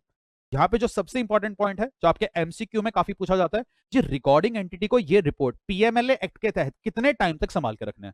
तो लॉ ने कहा जी, एंटिटी अगर किसी ट्रांजैक्शन का रिकॉर्ड है, फॉर एग्जांपल उसने कोई पैसा अपने खाते से कहीं और ट्रांसफर किया था, तो वो रिकॉर्ड आप 5 साल तक संभाल के रखना from the date of transaction. पर अगर वो रिकॉर्ड किस चीज का है, उसकी आइडेंटिटी का, क्लॉज सी, आपने उसकी आइडेंटिटी जो केवाईसी किया था उसके जो भी रिकॉर्ड्स हैं वो आप संभाल के रखोगे 5 साल। पर 5 साल कहां से काउंट होंगे? From the end of business relation और closure of account whichever is later. तो जिस दिन आपका कस्टमर आपके साथ अपने बिजनेस रिलेशन खत्म कर देता है, से अपना अकाउंट क्लोज करके चला जाता है, उसके अगले 5 साल तक, या सपोज उसकी डेथ हो जाती है, अकाउंट डोरमेंट हो जाता है, बिजनेस रिलेशन फिनिश, उसके अगले 5 साल तक आप उसके सारे आइडेंटिटी वाले रिकॉर्ड्स मेंटेन करके रखेंगे। तो ट्रांजैक्शन वाले रिकॉर्ड 5 साल from the date of transaction maintain रहेंगे, एंड आइडेंटिटी वाले records 5 years from the closure of the account या एंड ऑफ बिजनेस रिलेशन, उतने टाइम के लिए आपको मेंटेन करके रखने पड़ेंगे। तो रिपोर्टिंग एंटिटी आपकी पहली ऑब्लिगेशन है अपने क्लाइंट्स की आइडेंटिटी को वेरीफाई करना, दूसरी ऑब्लिगेशन है रिकॉर्ड्स मेंटेन करके रखना, तीसरा एक्सेस टू इंफॉर्मेशन, मतलब जब भी डायरेक्टर आपसे कोई जानकारी मंगाएगा रिपोर्टिंग एंटिटी आपको वो इंफॉर्मेशन फर्निश करनी पड़ेगी। So the director may call for from any reporting entity and record any additional information as he considers necessary। चलिए यहां पे एक छोटी सी करेक्शन करिएगा, यहां कॉल फॉर के बाद आप प्लीज इंफॉर्मेशन लिखिएगा। तो डायरेक्टर में call for any information from the reporting entity, और रिपोर्टिंग एंटिटी को वो इंफॉर्मेशन फर्निश करनी पड़ेगी, एंड वो इंफॉर्मेशन जो डायरेक्टर सीक करेगा उस इंफॉर्मेशन को कॉन्फिडेंशियल रखा जाएगा। एंड जी यहां पे एक सवाल उठता है कि जी डायरेक्टर ने रिपोर्टिंग एंटिटी से कोई इंफॉर्मेशन मांगी, ईडी आया और ईडी कह रहा है हाँ जी बैंक, एनबीएफसी, कैसीनो, मेरे को रिकॉर्ड्स दिखाओ, मेरे को शक है इस बंदे ने मनी लॉन्ड्रिंग करी, मेरे को इसके रिकॉर्ड चेक कर रहे हैं, और बैंक ने पैसा देने से मना कर दिया, वो इंफॉर्मेशन देने से मना कर दिया, जी हम आपको वो जानकारी नहीं दे रहे। तो यहां पे डायरेक्टर के पास क्या पावर है? डायरेक्टर उस रिपोर्टिंग एंटिटी पर फाइन इंपोज कर सकता है। तो ये पॉइंट क्या कह रहा है? डायरेक्टर में make inquiry with regard to obligations of reporting entity. Director आपकी एक पावर क्या है कि आप इंक्वायरी करना कि हर रिपोर्टिंग एंटिटी ये सारी रिक्वायरमेंट्स कंप्लाई कर रही है या नहीं, उसने अपने क्लाइंट्स के रिकॉर्ड्स मेंटेन करे हैं या नहीं करे। तो आप इस चीज के लिए इंक्वायरी कर सकते हो, ये आपकी एक पावर है। दूसरी पावर क्या है? आप ऑडिट करा सकते हो। दैट इज आप किसी एक्सटर्नल एजेंसी को बेचकर ऑडिट करवाएं। फॉर एग्जांपल आप किसी सीए को बोल देना, हाँ जी सीए प्लीज जाकर चेक करें कि क्या बैंक अपने क्लाइंट्स के 5 सालों तक इस तरीके से रिकॉर्ड मेंटेन कर रहा है या नहीं कर रहा। तो अगर डायरेक्टर चाहे तो वो किसी भी रिपोर्टिंग एंटिटी के रिकॉर्ड्स को ऑडिट करा सकता है। हाँ, ये वाला जो ऑडिट कराया जाएगा इसका खर्चा सरकार को ही बियर करना पड़ेगा। ठीक, तो ये वाले ऑडिट का खर्चा वो एंटिटी बियर नहीं करेगी, ये वाला खर्चा सरकार को बियर करना पड़ेगा। एंड लास्टली भाई, अगर डायरेक्टर ने पाया कि रिपोर्टिंग एंटिटी ने रिकॉर्ड मेंटेन नहीं किए या उसने आपको इंफॉर्मेशन फर्निश नहीं करी, तो उस केस में डायरेक्टर क्या कर सकता है? डायरेक्टर चाहे तो रिपोर्टिंग एंटिटी को एक वार्निंग दे सकता है, चाहे तो उन्हें कह सकता है जी कृपया आप अपने रिकॉर्ड मेंटेन करें, उसको ऐसा डायरेक्ट कर सकता है। डायरेक्ट कर सकता है जी आप पीरियोडिकली मुझे रिपोर्ट भेजना, आप जितने भी 6 महीनों के रिकॉर्ड्स मेंटेन करते हो उसको मुझे मेल करना, मैं चेक करूंगा आप एक्चुअली में ये रिकॉर्ड्स मेंटेन कर रहे हो या नहीं। वरना लास्टली डायरेक्टर आप पे 10,000 रुपए से लेकर 1 लाख रुपए तक की पेनल्टी इंपोज कर सकता है। ये पावर डायरेक्टर को यहां पर दी गई है। एंड लास्ट चीज भाई, अगर डायरेक्टर आज बैंक से कोई डेटा मांग रहा है, बैंक कह रहा है जी अगर मैं आपको ये इंफॉर्मेशन दूंगा ना तो कॉन्फिडेंशियलिटी ब्रीच हो जाएगी, शायद मैं बैंकिंग रेगुलेशन एक्ट के प्रोविजन ना तोड़ दूं, तो डायरेक्टर कहेगा जी आप चिंता मत करो, हमारे पास पीएमएल एक्ट का सेक्शन 14 है और वो क्या कहता है? The reporting entity shall not be liable to any civil और criminal proceedings for furnishing information under section 12। कि अगर डायरेक्टर ने मांगा है और उस वजह से रिपोर्टिंग एंटिटी ने इंफॉर्मेशन सप्लाई करी है तो रिपोर्टिंग एंटिटी के ऊपर कोई केस नहीं हो सकता। कल को क्लाइंट जाकर बैंक को ये नहीं कह सकता हाँ जी आपने डायरेक्टर को मेरे बैंक अकाउंट की डिटेल्स कैसे दे दी, वो इंफॉर्मेशन इनके पास नहीं हो। एंड यहां पर एक लास्ट ऑब्लिगेशन आ रही है रिपोर्टिंग एंटिटी की, एंड वो है आपकी एनहांस्ड ड्यू डिलिजेंस। ये एक नया सेक्शन है और ये वाला सेक्शन भी फाइनेंस एक्ट 2019 अपने साथ लाया था, पर आपके स्टडी मैट में ये सेक्शन रिसेंटली इंट्रोड्यूस किया गया है। तो पहले ये सेक्शन स्टडी मैट का पार्ट नहीं था, पर अब ये सेक्शन आपके स्टडी मैट में कवर किया गया है। बस आयरनी की बात ये है कि ये वाला सेक्शन अभी तक नोटिफाई नहीं हुआ है। मतलब फाइनेंस एक्ट ये वाला सेक्शन ले तो आया, पर फाइनेंस एक्ट ने कहा था जी ये वाला सेक्शन उस दिन से फोर्स में आएगा जब सीजी बताएगा, तो अभी तक प्रैक्टिकली ये सेक्शन फोर्स में नहीं आया है। तो ऑपरेटिव ये वाला सेक्शन अभी नहीं है, पर क्योंकि आपके स्टडी मैट में कवर्ड है तो इसलिए हम इसको देख रहे हैं। बात बड़ी छोटी सी है, ये बस इतना कह रहा है रिपोर्टिंग एंटिटीज कुछ ऐसी स्पेसिफाइड ट्रांजैक्शंस होंगी जहां पर सिर्फ ये नॉर्मल रिकॉर्ड्स मेंटेन करने या नॉर्मल केवाईसी करने से काम नहीं चलेगा, आपको एनहांस्ड ड्यू डिलिजेंस करना रहेगा। तो यहां पर इस सेक्शन में क्या कहा गया? इस सेक्शन में कहा गया जी हमारी सरकार कुछ ट्रांजैक्शंस को करेगी स्पेसिफाई। फॉर एग्जांपल सरकार कहती है 10 करोड़ से ऊपर वाली ट्रांजैक्शन, तो हमारी सरकार कुछ ट्रांजैक्शंस को करेगी स्पेसिफाई। जो जो ट्रांजैक्शन हमारी सरकार स्पेसिफाई करेगी उन वाली ट्रांजैक्शंस पर रिपोर्टिंग एंटिटी आपकी खास नजर होनी चाहिए। उनके लिए नॉर्मल रिकॉर्ड या नॉर्मल केवाईसी से काम नहीं चलेगा। आप उन ट्रांजैक्शंस का क्या करना? Enhanced due diligence. और उनके अंदर आप क्या करना? अपने क्लाइंट्स की आइडेंटिटी तो आप वेरीफाई करोगे ही करोगे, अपने क्लाइंट की फाइनेंशियल पोजीशन भी देखिएगा and record the purpose of transaction. For example आज मेरी इनकम बहुत कम है, मैं हर साल 5-6 लाख रुपए अपने बैंक अकाउंट में रखता हूं और एकदम से रिपोर्टिंग एंटिटी को दिखा जी इस क्लाइंट की फाइनेंशियल पोजीशन तो 5 लाख रुपए की थी और इसके बैंक में एंट्री आई हुई है 25 करोड़ रुपए की, जरूर कोई घपला है। तो इसलिए आप अपने क्लाइंट की फाइनेंशियल पोजीशन चेक करना एंड किस पर्पस से वो ट्रांजैक्शन हुई इसका भी आप एनहांस ड्यू डिलिजेंस करिएगा।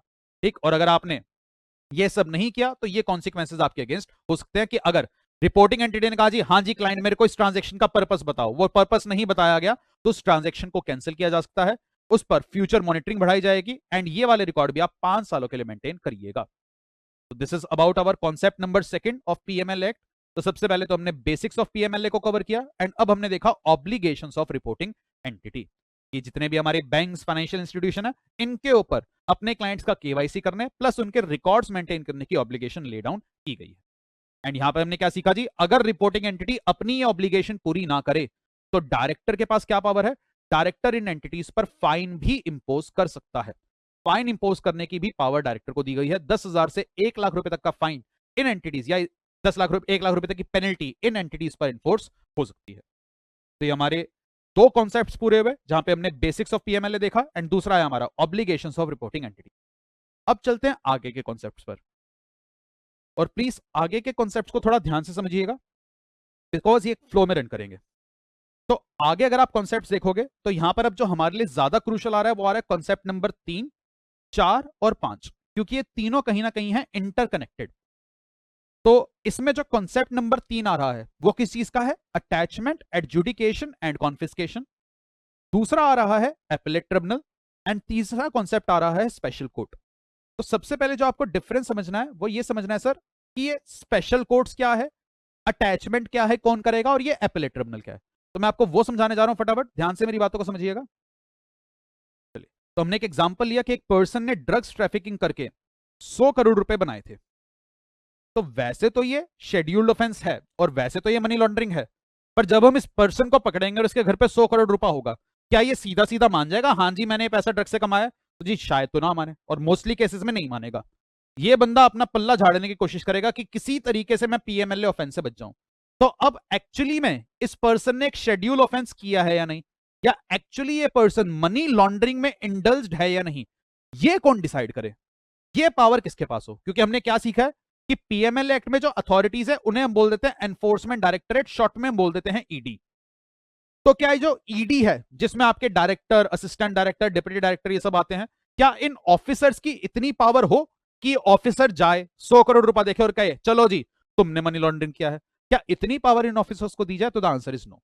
लॉ ने कहा जी इन्होंने मनी लॉन्ड्रिंग किया है या नहीं, ये चीज कौन जज कर सकता है? ये चीज तो जी सिर्फ एक जज ही जज कर सकता है कि एक्चुअली में किसी ने मनी लॉन्ड्रिंग किया है या नहीं। और अगर मनी लॉन्ड्रिंग किया है तो क्या उसे 3 साल के लिए जेल डालना है, 7 साल के लिए जेल में डालना है, 10 साल के लिए जेल डालना है, कितना फाइन लगाना है, ये सब जो कॉम्पिटेंस है ये होती है सिर्फ एक जज के पास। एक नॉर्मल ऑफिसर या एनफोर्समेंट डायरेक्टर के ऑफिसर के पास ये वाली कॉम्पिटेंस शायद नहीं होगी कि वो किसी पर्सन के अगेंस्ट ये डिसाइड कर पाए कि एक्चुअली में इसने ऑफेंस किया है या नहीं, और अगर किया है तो उसे कितनी सजा सुनाई जानी चाहिए। तो इसलिए लॉ मेकर कॉन्सेप्ट लेकर के आए स्पेशल कोर्ट्स का, और उन्होंने कहा जी हम पीएमएलए एक्ट में स्पेशल कोर्ट्स कर रहे हैं एस्टेब्लिश, और ये जो स्पेशल कोर्ट्स होंगे ये हम इसलिए एस्टेब्लिश कर रहे हैं ताकि पीएमएलए एक्ट के केसेस को जल्दी से जल्दी रफा दफा किया जा सके। तो आपके जो कॉन्सेप्ट में कॉन्सेप्ट आ रहा है स्पेशल कोर्ट्स का, तो स्पेशल कोर्ट की यहां पर क्या पावर होगी? जो हमारे पीएमएलए एक्ट में ऑफेंस हुआ है वो ऑफेंस एक्चुअली हुआ है या नहीं, उस ऑफेंस को ट्राई करना, that is trial of offence. तो आप जो फिल्मों में देखते हो कि कटघरे में बुलाया जाएगा, पूरा ऑफेंस ट्राई किया जाएगा, ये सारा काम कहां होगा? स्पेशल कोर्ट में। तो स्पेशल कोर्ट विल डिसाइड कि उसने एक्चुअली में मनी लॉन्ड्रिंग करी है या नहीं करी। पर सर एक सवाल उठता है यहां पे कि सपोज इस ड्रग ट्रैफिकर ने मनी लॉन्ड्रिंग करी थी, आज इसके घर पे 100 करोड़ रुपया पड़ा हुआ है, और एनफोर्समेंट डायरेक्टर इसके घर पे आई और 100 करोड़ रुपया देखा और कहा जी ये पैसा तो ड्रग से कमाया गया है। तो ड्रग्स ट्रैफिकिंग या इस पर्सन ने क्या कहा, ठीक है ईडी आप मेरे अगेंस्ट केस फाइल करो कोर्ट में, कोर्ट में मिलते हैं, कोर्ट में डिसाइड करेंगे। इस पर्सन के अगेंस्ट ईडी ने कोर्ट में केस फाइल किया, और आपको पता है कि हमारे देश में कोर्ट्स के अंदर न्याय थोड़ा सा मिलने में समय लग जाता है। सपोज इस पर्सन का केस कोर्ट में चलते चलते चलते चलते 6 साल बीत गए, और 6 साल के बाद जाकर फाइनल जजमेंट आया और फाइनली ये पता चला हाँ जी इसने मनी लॉन्ड्रिंग करी है सपोज। तो जी सवाल ये उठा कि ये जो 100 करोड़ रुपया इस ड्रग ट्रैफिकर के पास पड़ा है, पूरी पूरी पॉसिबिलिटी है कि ये पर्सन इस 100 करोड़ रुपए को कहीं गायब ना कर दे, इसको कहीं कंसील ना कर दे, कहीं छुपा ना दे, और बाद में ये पैसा हम इससे रिकवर कर ही नहीं पाए। इसको हम दोषी तो पा लेंगे, इसको जेल में भी डाल देंगे, पर ये जो प्रॉपर्टी इसके पास थी, जो इसके पास ये प्रोसीड्स ऑफ क्राइम थे, कहीं ये पैसा या ये प्रॉपर्टी कहीं छुपाई ना जाए या कहीं ट्रांसफर ना हो जाए और इसको बाद में ढूंढना मुश्किल ना हो जाए। इसलिए लॉ मेकर कॉन्सेप्ट किस चीज का लेकर के आए? अटैचमेंट का। उन्होंने कहा जी इस पर्सन के अगेंस्ट स्पेशल कोर्ट में केस चलता रहेगा, वहां केस चलेगा, लॉयर्स आएंगे, लड़ेंगे, साबित करेंगे इसने मनी लॉन्ड्रिंग करी है या नहीं, पर इस पर्सन की प्रॉपर्टी को अभी अटैच करना बड़ा जरूरी है। अटैचमेंट का क्या मतलब है? इसकी प्रॉपर्टी पे इसके कुछ अधिकारों को हम रोक देंगे। मतलब फॉर एग्जाम्पल जैसे ही हम अटैच करेंगे ये पर्सन अब अपनी इस प्रॉपर्टी को ट्रांसफर नहीं कर पाएगा, किसी को बेच नहीं पाएगा, कन्वर्ट नहीं कर पाएगा, किसी को कोई लोन के फॉर्म में पैसा नहीं दे पाएगा। तो that will be the meaning of attachment, कि उस पर्सन के उसकी प्रॉपर्टी के ऊपर जो अधिकार हैं उन अधिकारों को हम अटैच कर रहे हैं, वो प्रॉपर्टी आगे ट्रांसफर ना हो पाओ। और अटैचमेंट का पर्पस क्या है? ताकि ये प्रॉपर्टी कहीं गायब ना हो जाए। तो इसलिए लॉ मेकर कॉन्सेप्ट लेकर के आए अटैचमेंट का, और ये अटैचमेंट करने की पावर किसे दी गई? तो जी फिर से सवाल उठा, इस पर्सन को पकड़ा तो किसने होगा? ईडी ने या ईडी के कुछ ऑफिसर्स ने? एनफोर्समेंट डायरेक्टरेट वाले आए, इस पर्सन को पकड़ा, इसके पास 100 करोड़ रुपए मिले, ईडी ने पूरी चार्जशीट बनाई और इनका केस कोर्ट में ले गया, और कोर्ट में पूरा केस चल रहा है। वो तो स्पेशल कोर्ट में इसने मनी लॉन्ड्रिंग करी या नहीं वो केस चल रहा है, पर क्या इमीडिएटली इसकी प्रॉपर्टी को अटैच करना जरूरी है? बिल्कुल, क्योंकि इस ईडी के ऑफिसर को क्या लग रहा है जी? ऑफिसर को लग रहा है जी इसकी प्रॉपर्टी को अगर अटैच नहीं किया तो ये प्रॉपर्टी गायब कर देगा। तो लॉ ने कहा ईडी आपके पास क्या पावर है कि आप इस पर्सन की प्रॉपर्टी को अभी प्रोविजनली अटैच कर सकते हो।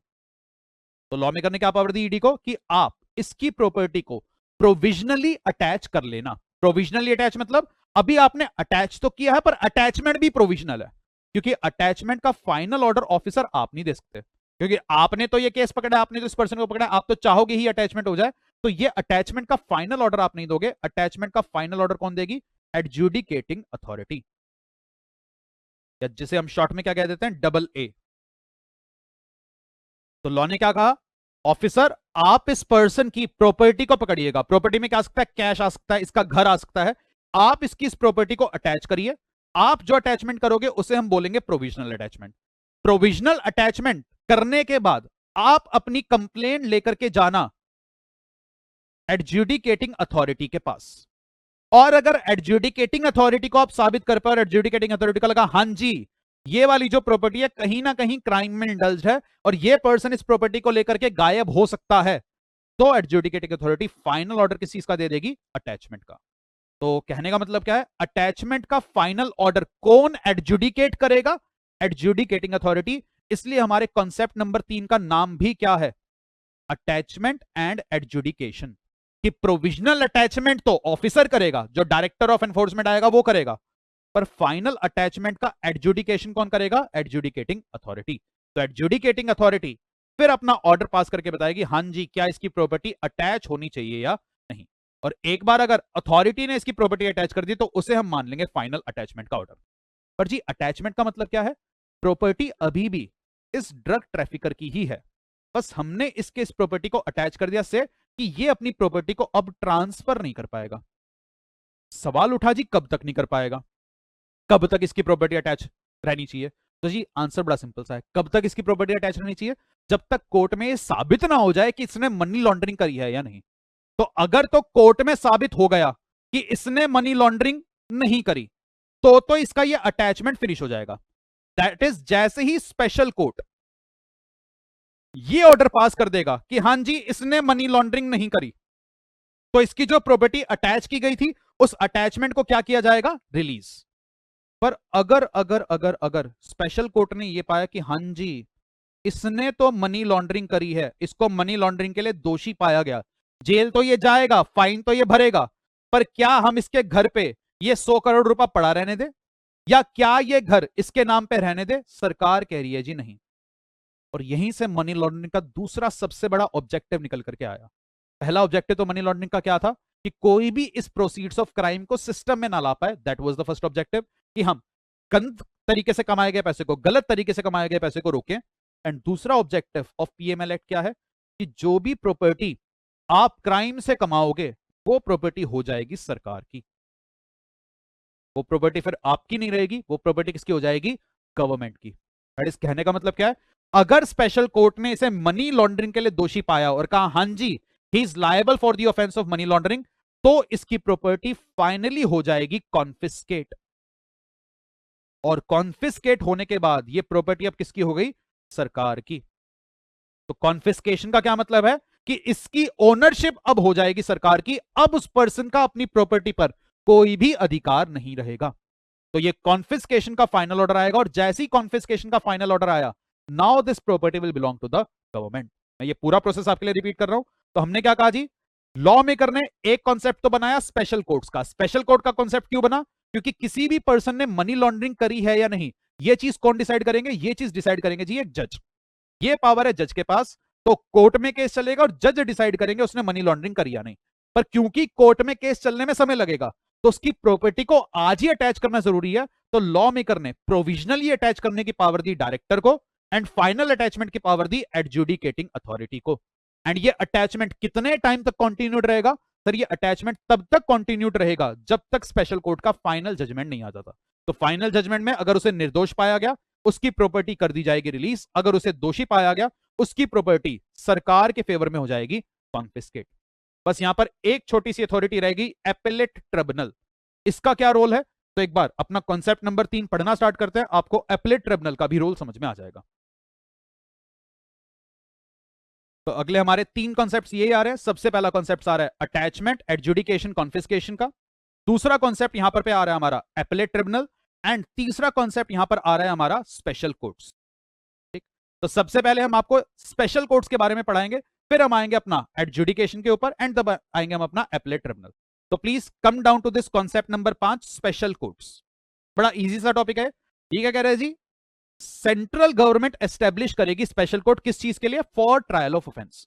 सो for trial of offence punishable under section 4। Section 4 में कौन से ऑफेंस पनिशेबल थे? मनी लॉन्ड्रिंग वाले। Central government in consultation with chief justice of high court shell designate special courts. तो सरकार स्पेशल कोर्ट एस्टेब्लिश करेगी। ये वाले कोर्ट्स क्या करेंगे? ये वाले कोर्ट सिर्फ और सिर्फ मनी लॉन्ड्रिंग के केसेस सुनेंगे। सर क्या कोई अलग से कोर्ट बना दी जाती है? नहीं, जो हमारी नॉर्मल कोर्ट्स होती है ना, उसी में किसी जज को कह दिया जाता है कि जी 2-3 घंटे के लिए आप अलग से बैठिएगा और सिर्फ मनी लॉन्ड्रिंग वाले केस को सुनना, ताकि वो वाले केसेस जल्दी रफा दफा हो पाए। तो ये ध्यान रखिएगा कि स्पेशल कोर्ट को अलग से बिल्डिंग हम खड़ी नहीं कर देते। जो हमारे एग्जिस्टिंग कोर्ट्स हैं, जो भी हमारे डिस्ट्रिक्ट कोर्ट्स वगैरह हैं, वहीं पे, या जो भी हमारे सेशन कोर्ट्स हैं, उसी के अंदर हम जज को कह देते हैं जी 2 घंटे के लिए आप अलग से अपनी कोर्ट लगाइएगा, जहां पे आप मनी लॉन्ड्रिंग के केसेस सुनेंगे। तो सीजी यहां पर स्पेशल कोर्ट्स करेगा एस्टेब्लिश। स्पेशल कोर्ट की पावर क्या है?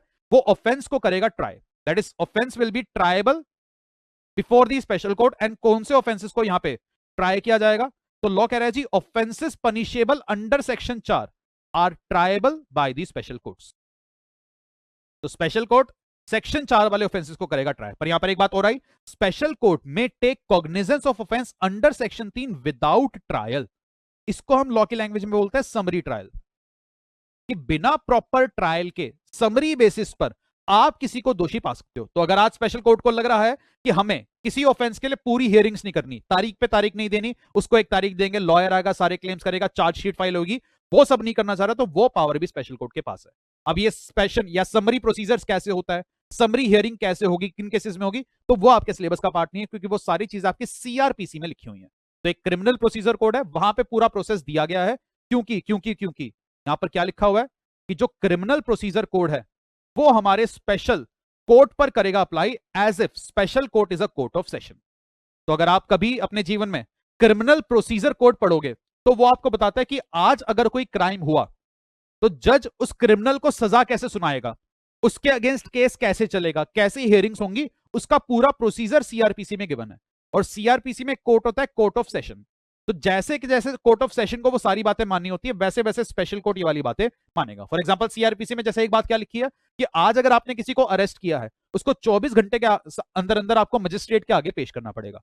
तो यहां पे स्पेशल कोर्ट को कोर्ट ऑफ सेशन मान लिया जाएगा। तो ये सारा ऑफेंस स्पेशल कोर्ट करेगा ट्राई।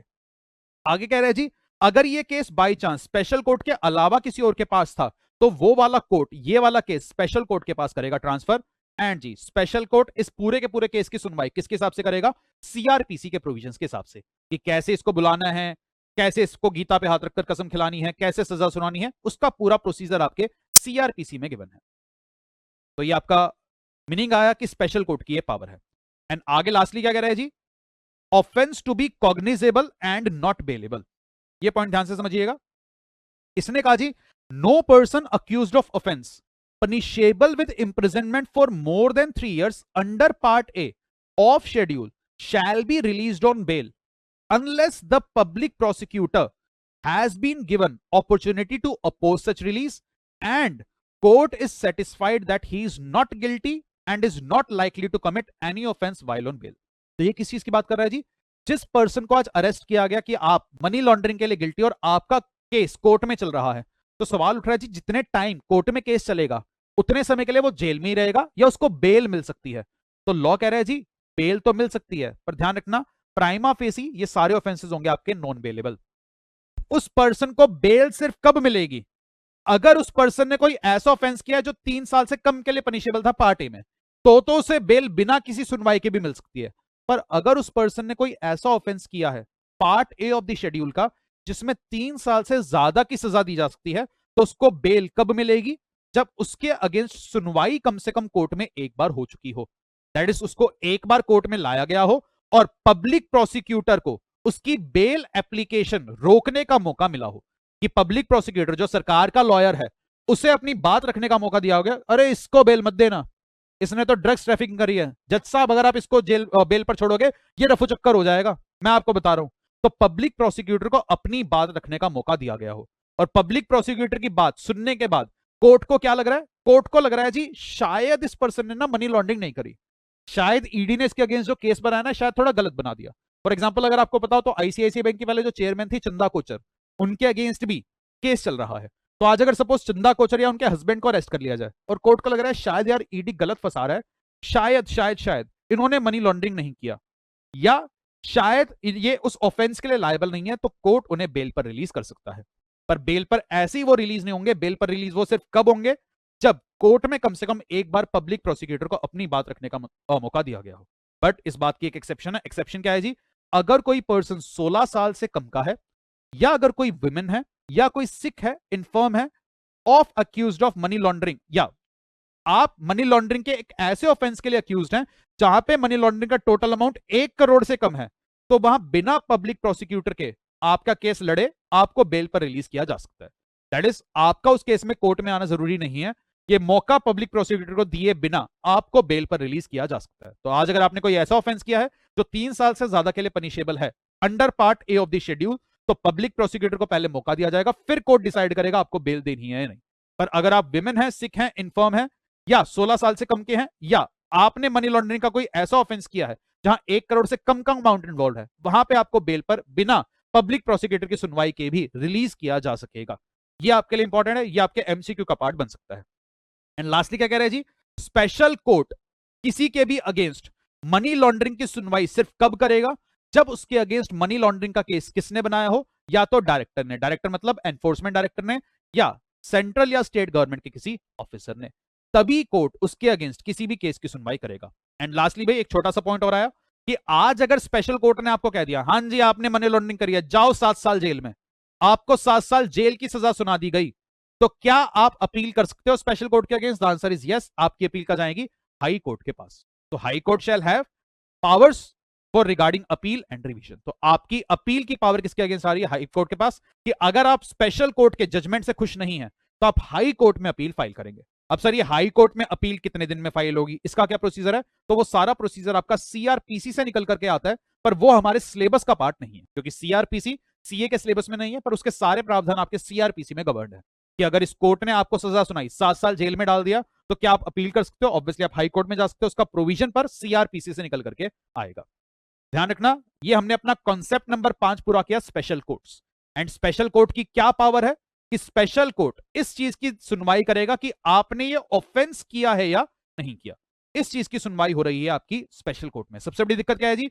बच्चा पूरा पीएमएलए पढ़ लेता है, पर उसको इन टर्मिनोलॉजीज या इन अथॉरिटीज का डिफरेंस समझ नहीं आता।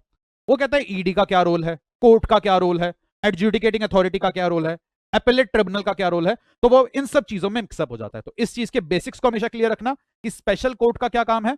वो आपको सेक्शन 4 की सजा सुनाएगा। तो सेक्शन 4 में सजा सुनाने की पावर किसके पास है? स्पेशल कोर्ट के पास। और अगर आप उस सजा से खुश नहीं हो, आपको लग रहा है कोर्ट थोड़ा ज्यादा ही रिग्रेस था, 7 साल की जेल नहीं होनी चाहिए थी, 3 साल की जेल से भी काम चल सकता था, तो आप अपील फाइल करेंगे हाई कोर्ट में। तो आपके पास अपील फाइल करने का राइट है विद दी हाई कोर्ट। तो ध्यान रखिएगा, तब आप हाई कोर्ट में अपील फाइल कर पाएंगे।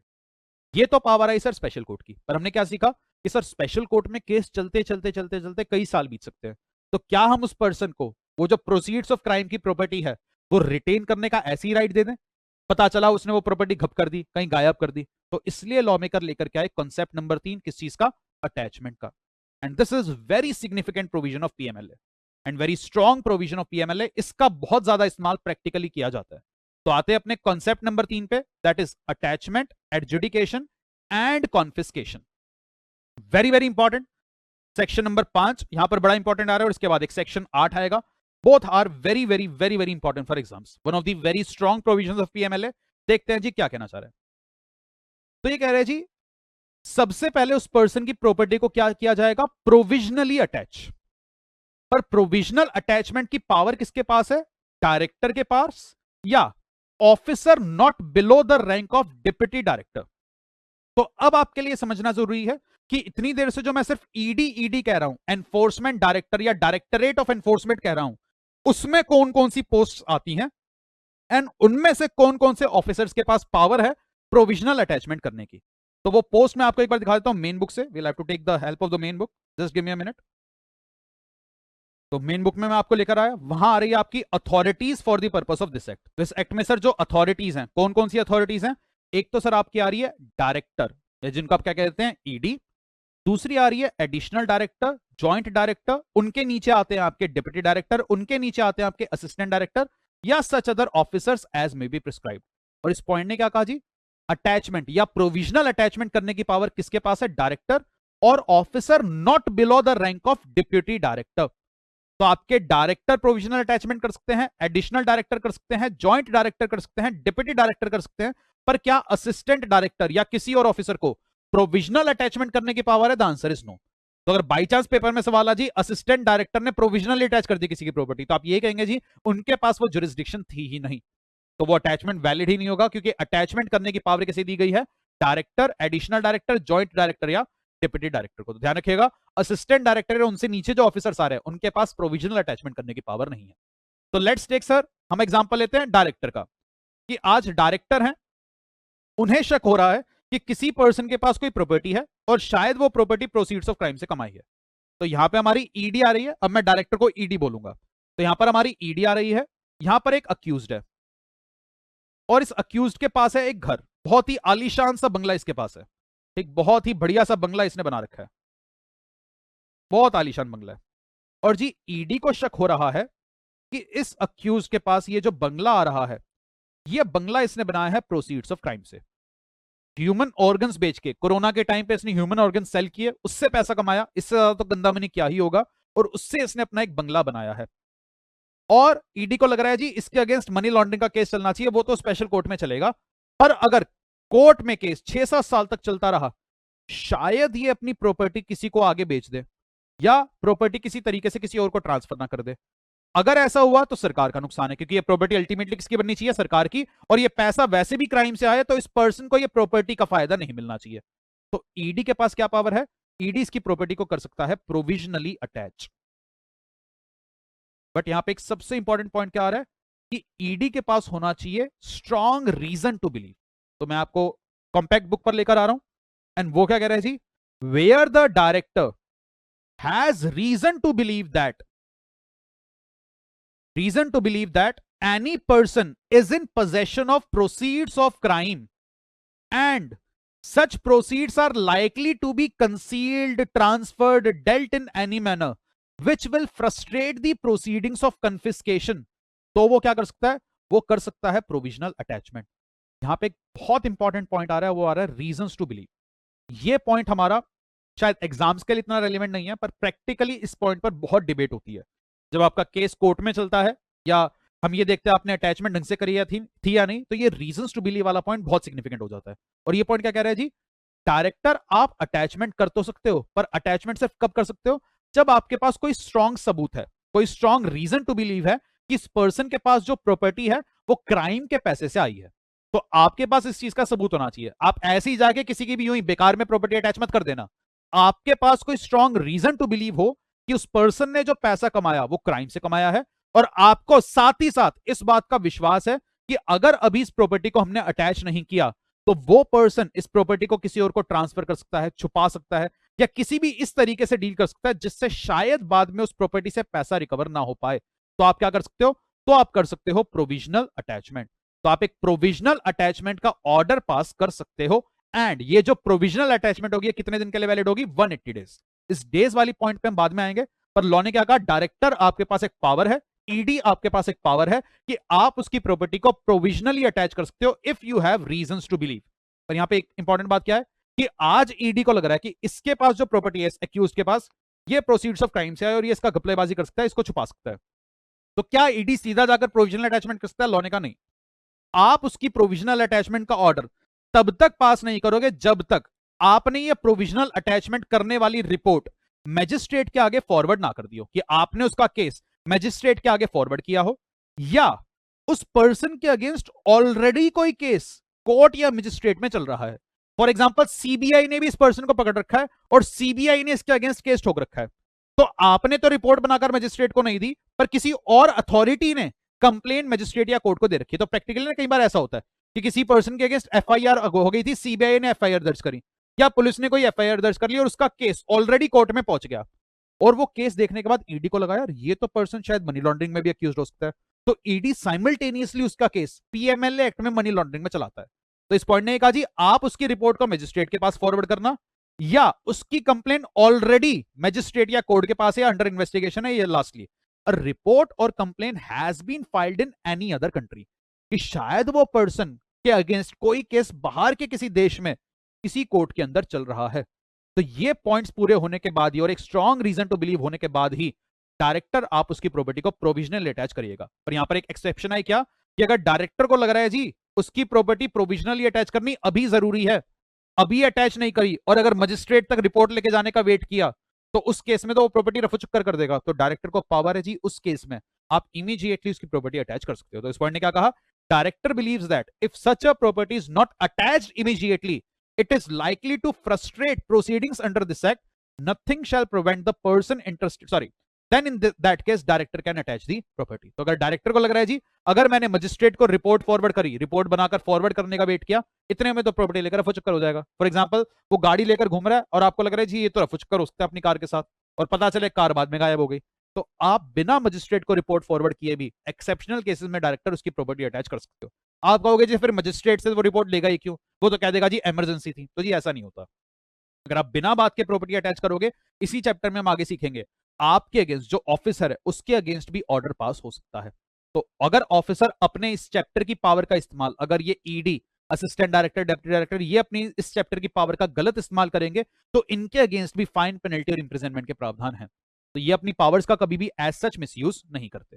तो इस पॉइंट ने क्या कहा जी, अगर डायरेक्टर आपके पास रीजंस टू बिलीव हैं कि उसके पास प्रोसीड्स टू क्राइम का पैसा है और वो उस प्रॉपर्टी को छुपा सकता है, ट्रांसफर कर सकता है, तो ये तीन कंडीशंस में से कोई भी कंडीशन पूरी होने के बाद आप उसकी प्रॉपर्टी अटैच कर सकते हो। हाँ, एक एक्सेप्शन जरूर है कि इमरजेंसी केसेस में आपको मजिस्ट्रेट के पास रिपोर्ट फॉरवर्ड करने की जरूरत नहीं है।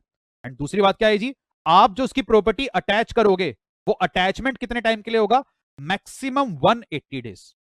दैट इज डायरेक्टर आप ऐसा नहीं कह सकते कि चल तेरी प्रॉपर्टी प्रोविजनली अटैच कर रहा हूं, 2-3 साल के बाद देखेंगे कि फाइनल अटैचमेंट का ऑर्डर चाहिए या नहीं। The answer is no.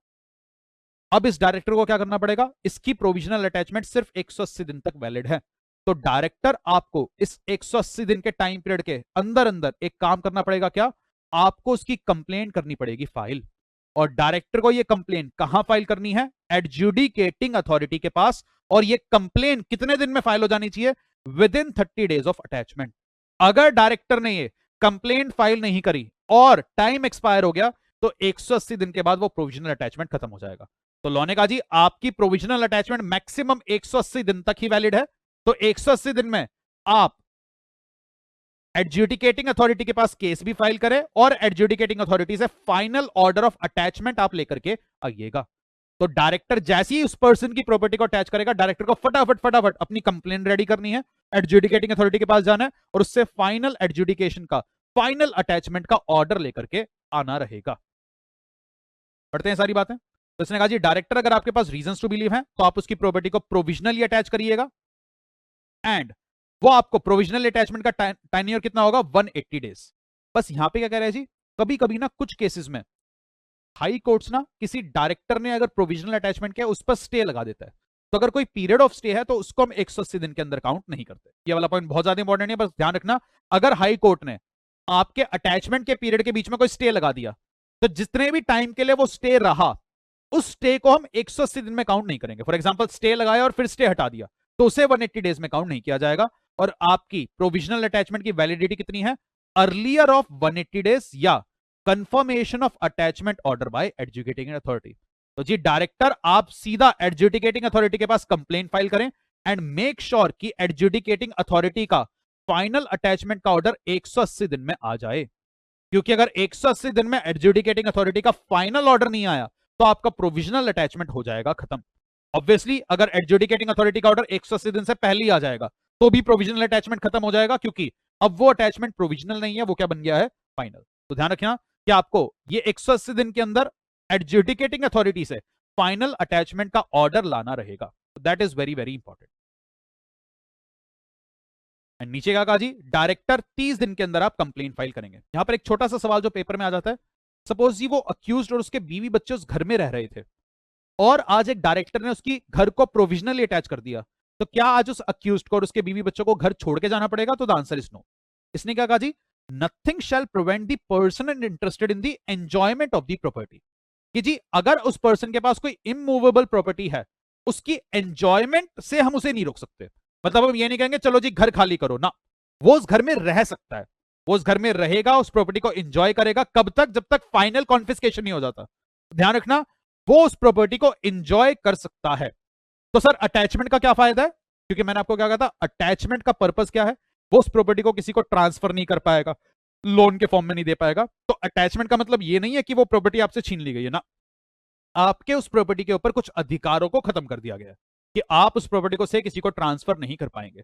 तो अटैचमेंट का मीनिंग क्या है? आपके कुछ अधिकारों को खत्म किया गया है। तो आज अगर आपके पास कोई इमूवेबल प्रॉपर्टी है, आपको आपसे आपके घर से निकाला नहीं जाएगा, ठीक?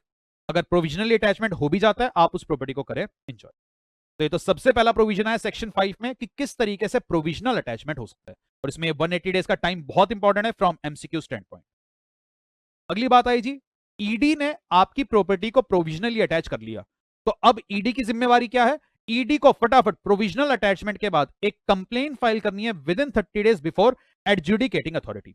ईडी ने सपोज एडजुडिकेटिंग अथॉरिटी के पास कंप्लेंट फाइल कर दी, तो यहां पर ईडी आया, ईडी ने आपकी प्रॉपर्टी को किया प्रोविजनली अटैच, सॉरी, ईडी ने आपकी प्रॉपर्टी को किया प्रोविजनली अटैच। प्रोविजनली अटैच करने के बाद ईडी ने फटाफट कंप्लेन फाइल करी। कंप्लेन किसके पास फाइल हुई? एडजुडिकेटिंग अथॉरिटी के पास। अब क्या होगा जी?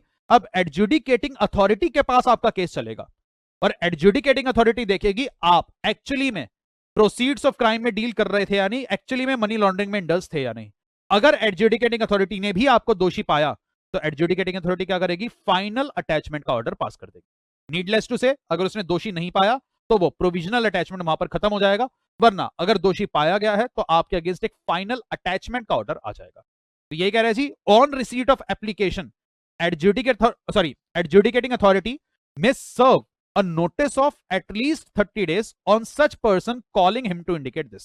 तो ये पॉइंट्स मैं नहीं पढ़ रहा हूं, ये बस इतना कह रहा है कि जिस भी अक्यूज्ड के अगेंस्ट प्रोविजनल अटैचमेंट का ऑर्डर आया है, तो आज एडजुडिकेटिंग अथॉरिटी उसके अगेंस्ट फाइनल अटैचमेंट का ऑर्डर लाने से पहले उसे अपनी बात रखने का मौका देगी, और उसे कम से कम 30 दिन का नोटिस दिया जाएगा अपनी तरफ से जो भी क्लैरिफिकेशन के पॉइंट्स हैं वो बताने के लिए। एंड आगे इसने क्या कहा? If after considering the reply to the notice and hearing the aggrieved person and taking into account all the material on record, adjudicating authority shall by an order record of finding whether the property is involved in money laundering or not। तो final order आएगा और वो बताएगा जी actually में आप money laundering में indulge थे या नहीं। और जैसे ही ये फाइनल ऑर्डर आया और आपको मनी लॉन्ड्रिंग में इंडल्ज पाया गया, कहा गया जी ये प्रॉपर्टी एक्चुअली ड्रग्स या ह्यूमन ऑर्गन्स के ट्रैफिकिंग के पैसे से कमाई गई है, तो एडजुडिकेटिंग अथॉरिटी क्या करेगी? उस अटैचमेंट को कर देगी कंफर्म, और इस दिन वो अटैचमेंट हो जाएगा फाइनल। पर सर सवाल उठा, ये अटैचमेंट जो हुआ, जो एडजुडिकेटिंग अथॉरिटी ने किया, ये कितने टाइम के लिए वैलिड रहेगा? तो लॉ ने कहा जी ये अटैचमेंट आपका वैलिड रहेगा, shall continue for a period of 365 days और pendency of the proceedings relating to any offence under this act before a special court and become final after an order of confiscation is passed by the special court. तो उसने कहा जी जैसे ही adjudicating authority ने final attachment का order pass किया, आपकी प्रॉपर्टी हो गई अटैच, और ये अटैचमेंट का ऑर्डर कितने दिन तक वैलिड रहेगा? या तो वैलिड रहेगा 365 डेज के लिए, या जब तक स्पेशल कोर्ट का फाइनल जजमेंट नहीं आ जाता। तो जितने भी टाइम के लिए स्पेशल कोर्ट में वो केस चलेगा, ये अटैचमेंट रहेगी वैलिड। दैट इज ये प्रॉपर्टी अब हो गई है अटैच, जितने भी समय तक, 5 साल 6 साल 7 साल, जितने भी टाइम तक स्पेशल कोर्ट में केस चलेगा, ये प्रॉपर्टी रहेगी अटैच। तो सवाल उठा सर यहाँ पे 365 डेज का टाइम क्यों दिया गया है? ये टाइम इसलिए दिया गया है कि अगर बाई चांस ईडी ने आपकी प्रॉपर्टी प्रोविजनली अटैच करने के बाद और डबल ए से फाइनल अटैचमेंट का ऑर्डर लेने के बाद कोर्ट के पास सपोज आपका केस ही फाइल नहीं किया, उन्होंने स्पेशल कोर्ट में आपका केस ही नहीं बनाया, तो लॉ में करने का जी ये फाइनल अटैचमेंट मैक्सिमम 365 डेज तक ही रह पाएगा। तो ये जो 365 डेज का टाइम दिया गया है, ये क्यों दिया गया है? कि बाई चांस अगर आपका केस कोर्ट में बना ही नहीं, स्पेशल कोर्ट में कभी केस पहुंचा ही नहीं, तो उस केस में मैक्सिमम अटैचमेंट का टाइम होगा 365 डेज। पर अगर आपका केस कोर्ट में पहुंच गया था, तो जब तक कोर्ट का जजमेंट नहीं आ जाता, आपकी ये वाली अटैचमेंट रहेगी वैलिड। एंड जैसे ही स्पेशल कोर्ट में आपका केस गया, अब दो चीजें हो सकती हैं कि स्पेशल कोर्ट ने एक्चुअली में आपको मनी लॉन्ड्रिंग के लिए दोषी पाया या नहीं पाया। तो अगर आपको मनी लॉन्ड्रिंग का दोषी नहीं पाया गया, तो स्पेशल कोर्ट क्या करेगा? आपकी उस अटैच्ड प्रॉपर्टी को कर देगा रिलीज और कहेगा जाओ जी अपने घर में रहो, तसल्ली से बेचना बेचो, जो कर रहा है जो मर्जी करो। पर अगर आपको दोषी पा लिया गया तो स्पेशल कोर्ट क्या करेगा, आपकी प्रॉपर्टी को कर देगा कन्फिस्केट। एंड जैसे ही प्रॉपर्टी कन्फिस्केट हो जाएगी, अब वो प्रॉपर्टी किसकी है, सरकार की। अब आपको वो घर खाली करना पड़ेगा, अब आपका उस प्रॉपर्टी पर कोई भी अधिकार नहीं है। एंड आगे यही कह रहा है जी, on such confirmation director shall forthwith take the possession of the property attached. And lastly कह रहा है, where trial can not be conducted और concluded special court shall pass appropriate order of confiscation और रिलीज। कि by chance अगर summary trial हुआ था, complete trial ना होकर के समरी ट्रायल हुआ था, तो उस केस में भी special court accordingly order pass करेगा कि उसकी उस अटैच्ड प्रॉपर्टी को रिलीज करना है या कॉन्फिस्केट करना है। तो ध्यान रखिएगा, फाइनल कॉन्फिस्केशन का ऑर्डर तो कोर्ट के पास से ही आएगा। And that is the difference between director, adjudicating authority and a special court. तो जब तक स्पेशल कोर्ट का फाइनल ऑर्डर नहीं आ जाता, उतने सालों तक आपकी प्रॉपर्टी रहेगी अटैच्ड।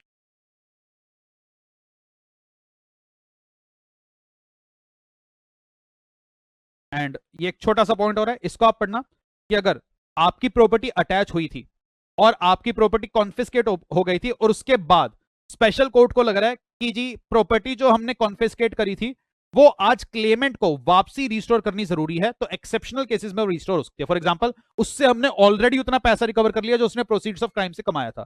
तो in very exceptional cases special court एक ऑर्डर पास कर सकते हैं, सीजी आप उसकी जो कॉन्फिस्केटेड प्रॉपर्टी थी उसे रिलीज करें। तो कॉन्फिस्केटेड प्रॉपर्टी को बाद में रिलीज करने की पावर भी स्पेशल कोर्ट के पास है। ये पॉइंट आप पढ़ लेना। हम सीधा इससे नेक्स्ट पॉइंट पर आ रहे हैं, and that is wasting of property with central government. कि जैसे ही फाइनल ऑर्डर ऑफ कन्फिस्केशन आएगा, अब वो प्रॉपर्टी किसकी हो जाएगी, सरकार की। एंड जी जैसी ये प्रॉपर्टी सरकार की हुई, वो अक्यूज कह रहे अरे स्पेशल कोर्ट आपने प्रॉपर्टी सरकार की तो कर दी, पर इस प्रॉपर्टी पर ना मैंने अपने भाई से या मैंने अपने से साले से एक लोन ले रखा था, तो आज उसका लोन का पैसा तो चुका दो, क्योंकि मैंने इस प्रॉपर्टी पर ना अपने ब्रदर से एक लोन लिया हुआ है। तो आज मेरे ब्रदर का इस प्रॉपर्टी की सिक्योरिटी के अगेंस्ट एक लोन है, तो आप ये प्रॉपर्टी सरकार की करने से पहले इस प्रॉपर्टी में से कुछ पैसा मेरे भाई को तो दिलवा दो, एटलीस्ट लोन का पैसा तो उसे वापसी करवाओ। तो अगर स्पेशल कोर्ट को यह लगा कि आपने उस प्रॉपर्टी पर कोई एनकम्बरेंस क्रिएट किया, और वो एनकम्बरेंस क्रिएट करने का पर्पस क्या था, ताकि आप इस लॉ के प्रोविजन को डिफीट कर पाओ। मतलब अगर कोर्ट को यह लगा कि आपने अपनी उस कॉन्फिस्केटेड प्रॉपर्टी पर अपने भाई से लोन इसलिए लिया था कि कल को वो प्रॉपर्टी अगर पकड़ में आएगी तो उससे भाई को पैसा दिलवा दोगे, तो जी स्पेशल कोर्ट कहेगा वो एनकम्बरेंस है वॉइड। तो वो प्रॉपर्टी आज सरकार की हो जाएगी विदाउट एनी एनकम्बरेंस। तो स्पेशल कोर्ट को यह पावर भी दी गई है कि जैसे ही आपको दोषी पाया जाएगा, स्पेशल कोर्ट कहेगा this property will be free from all the encumbrances, and ये प्रॉपर्टी हो जाएगी सरकार की। एंड सरकार के बिहाफ पर ये प्रॉपर्टी मैनेज करने के लिए किसे अपॉइंट कर दिया जाएगा, एक एडमिनिस्ट्रेटर को। तो central government may by order appointed administrator, और ये एडमिनिस्ट्रेटर क्या करेगा, ये इस प्रॉपर्टी को रिसीव करेगा और गवर्नमेंट के बिहाफ पर करेगा मैनेज करने का क्या मतलब है, संभाल कर रखेगा, फ्यूचर में नीलामी करनी है वो करेगा, वो सारी पावर इस एडमिनिस्ट्रेटर के पास आ जाएगी। नीचे एक छोटा सा पॉइंट आया, and that is the powers of adjudicating authority. कि फाइनल अटैचमेंट का ऑर्डर देते वक्त जो हियरिंग्स एडजुडिकेटिंग अथॉरिटी करेगी, उसके पास क्या पावर है, तो उसके पास वो सारी पावर होगी सिविल कोर्ट की। कोई डॉक्यूमेंट इंस्पेक्ट करना है, किसी पर्सन को सम्मन इशू करके बुलाना है, कोई रिकॉर्ड मंगाने हैं, एफिडेविट पर कोई एविडेंस चाहिए, कोई कमीशन इशू करके किसी ऑफिसर से उसकी इन्वेस्टिगेशन करानी है, तो एक कोर्ट के पास जो जो पावर होती है वो सारी पावर आज इस एडजुडिकेटिंग अथॉरिटी के पास रहेगी। तो these are the powers of adjudicating authority. तो ये आपकी एडजुडिकेटिंग अथॉरिटी की पावर है। तो आई होप आपको इन टर्म्स का तो डिफरेंस समझ में आ गया होगा कि स्पेशल कोर्ट क्या काम करेगा, वहां पे आपके केस की चलेगी सुनवाई। उसके बाद हमने किन अथॉरिटीज को समझा, हमने समझा हमने सबसे पहले समझा डायरेक्टर, एनफोर्समेंट डायरेक्टरेट, कि वहां पे डायरेक्टर आते हैं, डिप्टी डायरेक्टर, एडिशनल डायरेक्टर, वो असिस्टेंट डायरेक्टर, ज्वाइंट डायरेक्टर, वो सारे आपके यहां पे कवर्ड है। ईडी से ऊपर वाली अथॉरिटी कौन सी आई, एडजुडिकेटिंग अथॉरिटी, क्योंकि ईडी तो क्या करेगा, ईडी करेगा प्रोविजनल अटैचमेंट, पर फाइनल अटैचमेंट का ऑर्डर कौन पास करेगा, एडजुडिकेटिंग अथॉरिटी। और ये अटैचमेंट कब तक वैलिड रहेगी, जब तक कोर्ट आपको दोषी ना पा दे। तो अगर कोर्ट का फाइनल ऑर्डर आया और आपको एक्चुअली में दोषी पाया गया, तो जब भी फाइनल ऑर्डर आएगा और आपको दोषी पाया गया, तो वो अटैच्ड प्रॉपर्टी अब क्या हो जाएगी, कॉन्फिस्केट। तो प्रॉपर्टी हो जाएगी आपकी कॉन्फिस्केट। अब आ रही है सर यहां पे last authority and that is our concept number 4। तो हमने कॉन्सेप्ट नंबर 1 डिस्कस किया था, basics of PMLA. Concept number 2 discuss किया, obligations of reporting entity. Concept number 3 हमने डिस्कस कर लिया, attachment, adjudication and I hope अब आपको इस वर्ड का भी मीनिंग समझ में आ गया होगा, कॉन्फिस्केशन। और एक और कॉन्सेप्ट हमने डिस्कस किया स्पेशल कोर्ट्स का। लास्ट कॉन्सेप्ट यहां पर आ रहा है एपेलेट ट्रिब्यूनल। इसका क्या रोल है समझना ध्यान से। तो जी हमने क्या सीखा कि आपका केस चलेगा स्पेशल कोर्ट में। सेक्शन 4 में जो फाइनल कन्विक्शन का ऑर्डर आएगा वो कौन पास करेगा, वो पास करेगी स्पेशल कोर्ट। और स्पेशल कोर्ट बताएगी आपने मनी लॉन्ड्रिंग करी या नहीं करी। तो वो फाइनल पावर आ रही है आपकी स्पेशल कोर्ट्स के पास। तो आपका केस चला स्पेशल कोर्ट में, वहां केस चल रहा है, केस चल रहा है, केस चलते चलते कई साल बीत गए और फाइनल आपका ऑर्डर आते आते सपोज 6 साल लगे। 6 साल बाद कोर्ट ने कहा हां जी आपने मनी लॉन्ड्रिंग करी है। और जैसी कोर्ट ने ये कहा था तो आपकी यहां पर एक प्रॉपर्टी अटैच हुई थी। वो प्रॉपर्टी किसने अटैच करी थी, ईडी ने। तो ईडी ने आपकी प्रॉपर्टी प्रोविजनली अटैच करी थी। Just give me a second, just give me a second guys. तो आज ईडी ने आपकी प्रॉपर्टी प्रोविजनली अटैच करी थी, उसका फाइनल अटैचमेंट का ऑर्डर पास कर दिया था एडजुडिकेटिंग अथॉरिटी ने। और मैंने क्या कहा, जैसे ही स्पेशल कोर्ट का ऑर्डर आएगा 6 साल के बाद, वो अटैच्ड प्रॉपर्टी क्या हो जाएगी, कॉन्फिस्केट। अब यहां पे हम एक बात क्या सीख चुके हैं कि आपका केस स्पेशल कोर्ट में चला, 6 साल के बाद जजमेंट आया जिसमें आपकी प्रॉपर्टी भी कन्फिस्केट हो गई, आप पर फाइन भी लग गया, आपको सपोज 7 साल के लिए जेल डाल दिया गया और आप इस चीज से खुश नहीं थे। तो स्पेशल कोर्ट के ऑर्डर के अगेंस्ट आप कहां अपील फाइल कर सकते थे, हाई कोर्ट में। उसका प्रोसीजर कहां डिफाइंड है, सीआरपीसी में। इतना हम समझ चुके हैं। पर प्लीज मेरी एक बात समझिएगा, ईडी ने आपकी प्रॉपर्टी अटैच करी, प्रोविजनल अटैचमेंट कितने दिन तक वैलिड थी, 180 दिन तक। उसके बाद आपका फाइनल अटैचमेंट का ऑर्डर आया और जैसे ये फाइनल अटैचमेंट का ऑर्डर आया, ये ऑर्डर अब कब तक वैलिड रहेगा सर, ये ऑर्डर आपका वैलिड है 6 साल तक। तो शायद अटैचमेंट होने में 1 साल लगा, 1 साल के अंदर आपकी प्रॉपर्टी फाइनली अटैच हो गई, पर आपकी ये प्रॉपर्टी अगले 6 साल तक अटैच्ड रहेगी, क्योंकि जब तक स्पेशल कोर्ट का ऑर्डर नहीं आ जाता तब तक आपकी प्रॉपर्टी अटैच्ड है। आगे आप अपील में जाओगे वो सब अलग। तो सवाल उठा सर, ये जो 5 साल का बीच में टेन्योर आया, ये तो कुछ ज्यादा ही बड़ा हो गया। और इस 5 साल के टेन्योर के दौरान वो पर्सन अपनी प्रॉपर्टी ना किसी को ट्रांसफर कर पा रहा, और जो भी रिस्ट्रिक्शंस उस पर लगाई गई वो आज उस पर इंपोज्ड है। तो क्या ये बंदा 5 साल तक वेट करता रहे और स्पेशल कोर्ट के ऑर्डर का वेट करे? तो लॉ ने कहा नहीं जी, ये वेट थोड़ा सा ज्यादा ही लंबा है। तो आज अगर आपको लग रहा है कि आपकी जो प्रॉपर्टी है वो मनी लॉन्ड्रिंग में इंडल्ज नहीं थी, गलत तरीके से एक फाइनल अटैचमेंट का ऑर्डर पास किया गया, तो फिर सर सरकार ने कहा हम आपको एक रेमेडी छोटा सा और दे रहे हैं, क्या कि आप एडजुडिकेटिंग अथॉरिटी के ऑर्डर के अगेंस्ट अपील फाइल कर सकते हैं एपेलेट ट्रिब्यूनल के पास। तो एक नई अथॉरिटी यहां पर बनाई गई जिसे हम बोलते हैं appellate tribunal. And appellate tribunal के पास क्या पावर है, ध्यान रखना, क्या एपेलेट ट्रिब्यूनल में अगर स्पेशल कोर्ट ने आपको 7 साल जेल में डाला मनी लॉन्ड्रिंग के लिए, क्या आप उसके अगेंस्ट अपील कर सकते हो? The answer is no. Special court के अगेंस्ट तो अपील कहां होगी, सिर्फ हाई कोर्ट में, वो जुडिशियल प्रोसीडिंग्स है। पर यहां जो अटैचमेंट का फाइनल ऑर्डर आया है, आप चाहो तो अटैचमेंट के फाइनल ऑर्डर के अगेंस्ट अपील कर सकते हो एपेलेट ट्रिब्यूनल के पास। तो एपेलेट ट्रिब्यूनल के पास बहुत ही लिमिटेड पावर्स है। और एपेलेट ट्रिब्यूनल एक कौन सी अपील सुन सकता है, एक अपील तो वो सुन सकता है किस चीज की, अटैचमेंट के ऑर्डर की। कि अगर एडजुडिकेटिंग अथॉरिटी ने जो भी ऑर्डर पास किया है उसके अगेंस्ट अपील फाइल होगी एपेलेट ट्रिब्यूनल के पास। और सर ये वाली अपील फाइल कौन कर सकता है सर, या तो वो पर्सन जो अक्यूज्ड था वो फाइल करेगा, वो ट्रिब्यूनल के पास आगे अगर ट्रिब्यूनल एडजुडिकेटिंग अथॉरिटी ने गलत तरीके से प्रॉपर्टी अटैच करी है, इस प्रॉपर्टी का मनी लॉन्ड्रिंग से कोई लेना देना है ही नहीं, तो या तो वो अपील फाइल कर सकता है, या लॉ ने कहा जी जो डायरेक्टर है, जो ईडी है, वो भी एडजुडिकेटिंग अथॉरिटी के ऑर्डर के अगेंस्ट अपील फाइल कर सकता है। अब यहां पर जो एक खास बात निकल कर आई वो ये निकल कर आई सर, ईडी एपेलेट ट्रिब्यूनल के पास अपील कब फाइल करेगा, अगर ईडी ने उसकी प्रॉपर्टी प्रोविजनली अटैच करी थी और एडजुडिकेटिंग अथॉरिटी ने फाइनल अटैचमेंट का ऑर्डर पास नहीं किया था, दैट इज एडजुडिकेटिंग अथॉरिटी ने अटैचमेंट करने से मना कर दिया था, तो उस केस में एनफोर्समेंट डायरेक्टरेट भी एपेलेट ट्रिब्यूनल के पास अपील फाइल कर सकती है। तो अटैचमेंट का जो भी ऑर्डर डबल ए पास करेगी उसके अगेंस्ट एपेलेट ट्रिब्यूनल में अपील जा सकती है। वो अपील कौन करेगा, अक्यूज्ड। अक्यूज्ड अपील कब करेगा, जब उसकी प्रॉपर्टी अटैच हो गई होगी। एडजुडिकेटिंग अथॉरिटी ने कहा हां जी प्रॉपर्टी अटैच करो, पर ईडी अपील कब कर सकती है? अगर उसकी प्रॉपर्टी अटैच नहीं हुई थी। एडजुडिकेटिंग अथॉरिटी ने कहा था जी इसकी प्रॉपर्टी अटैच मत करो। तो एक ऑर्डर जिसके अगेंस्ट आप एटी के पास, एपीलेट ट्रिब्यूनल के पास अपील फाइल कर सकते हो, वो तो है अटैचमेंट वाला। सर क्या कोई और ऑर्डर है जिसके अगेंस्ट हम एटी में जा सकते हो? तो सिर्फ एक ही और ऑर्डर है, और वो कौन सा? अगर ईडी ने किसी रिपोर्टिंग एंटिटी पर लगाई थी कोई पेनल्टी, और वो चीज आज ही की क्लास में हमने सीखी थी कि अगर कोई रिपोर्टिंग एंटिटी अपनी ऑब्लिगेशन पूरी नहीं करता तो उस पर 1 लाख रुपए तक की पेनल्टी एनफोर्समेंट डायरेक्टरेट लगा सकता था। तो अगर किसी डायरेक्टर ने रिपोर्टिंग एंटिटी के ऊपर पेनल्टी लगा दी तो वो रिपोर्टिंग एंटिटी को अगर अपील फाइल करनी है वो सीधा किसके पास जाएगी? एपेलेट ट्रिब्यूनल के पास। तो प्लीज इन अथॉरिटीज के डिफरेंस को आप समझ कर रखना।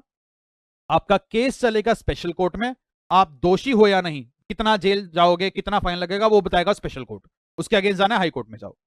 पर आपकी प्रॉपर्टी को अटैच करने की पावर दी गई है ईडी को। ईडी प्रोविजनली अटैच करने के बाद डबल ए में केस फाइल करेगा।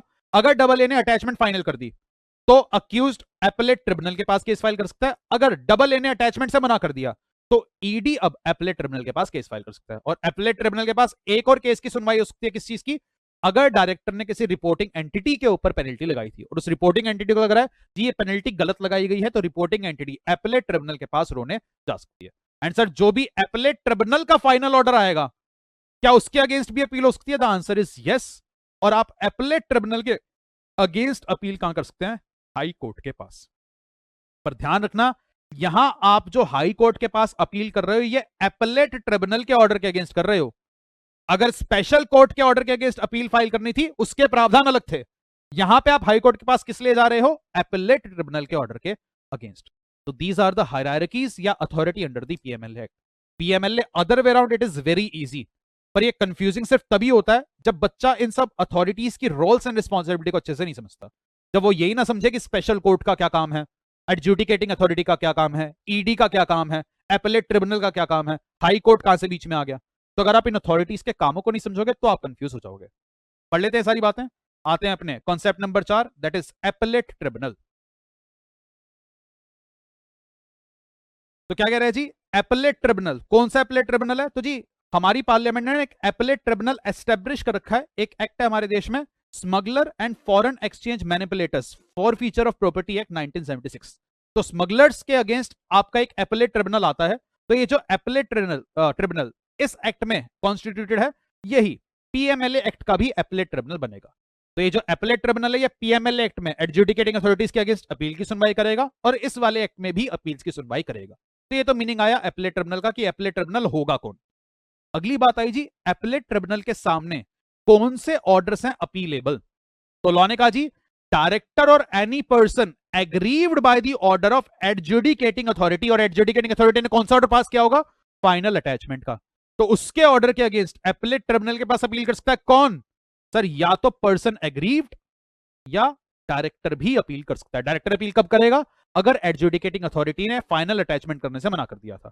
या इनके पास अपील कौन कर सकती है? कोई रिपोर्टिंग एंटिटी जो डायरेक्टर के ऑर्डर से एग्रीव्ड है, कि डायरेक्टर ने उस पर सपोज पेनल्टी लगा दी, तो रिपोर्टिंग एंटिटी आप एपेलेट ट्रिब्यूनल के पास ये अपील फाइल कर सकते हो। ये अपील कितने दिन में फाइल करनी होगी?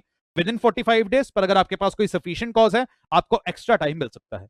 एंड एपेलेट ट्रिब्यूनल का फाइनल ऑर्डर क्या आएगा? या तो एपेलेट ट्रिब्यूनल क्या कर सकता है? इट में कंफर्म, मॉडिफाई और set aside the order appeal against. And appellate tribunal को कोशिश करनी होगी तो ये वाली अपील 60 डेज में करे डिस्पोज ऑफ। और अगर आप एपेलेट ट्रिब्यूनल की अपील से या ऑर्डर से खुश नहीं है, सॉरी, तो आप हाई कोर्ट में अपील फाइल कर सकते हैं with in 60 days with a further extension of 60 days. तो 60 दिन में करे, कोई रीजनेबल कॉज है तो आपको 60 दिन का और टाइम मिलेगा। एंड यहां पे एक खास बात, इस वाले केस में आप एपेलेट ट्रिब्यूनल के ऑर्डर के अगेंस्ट हाई कोर्ट में अपील कर सकते हो on question of law as well as question of fact.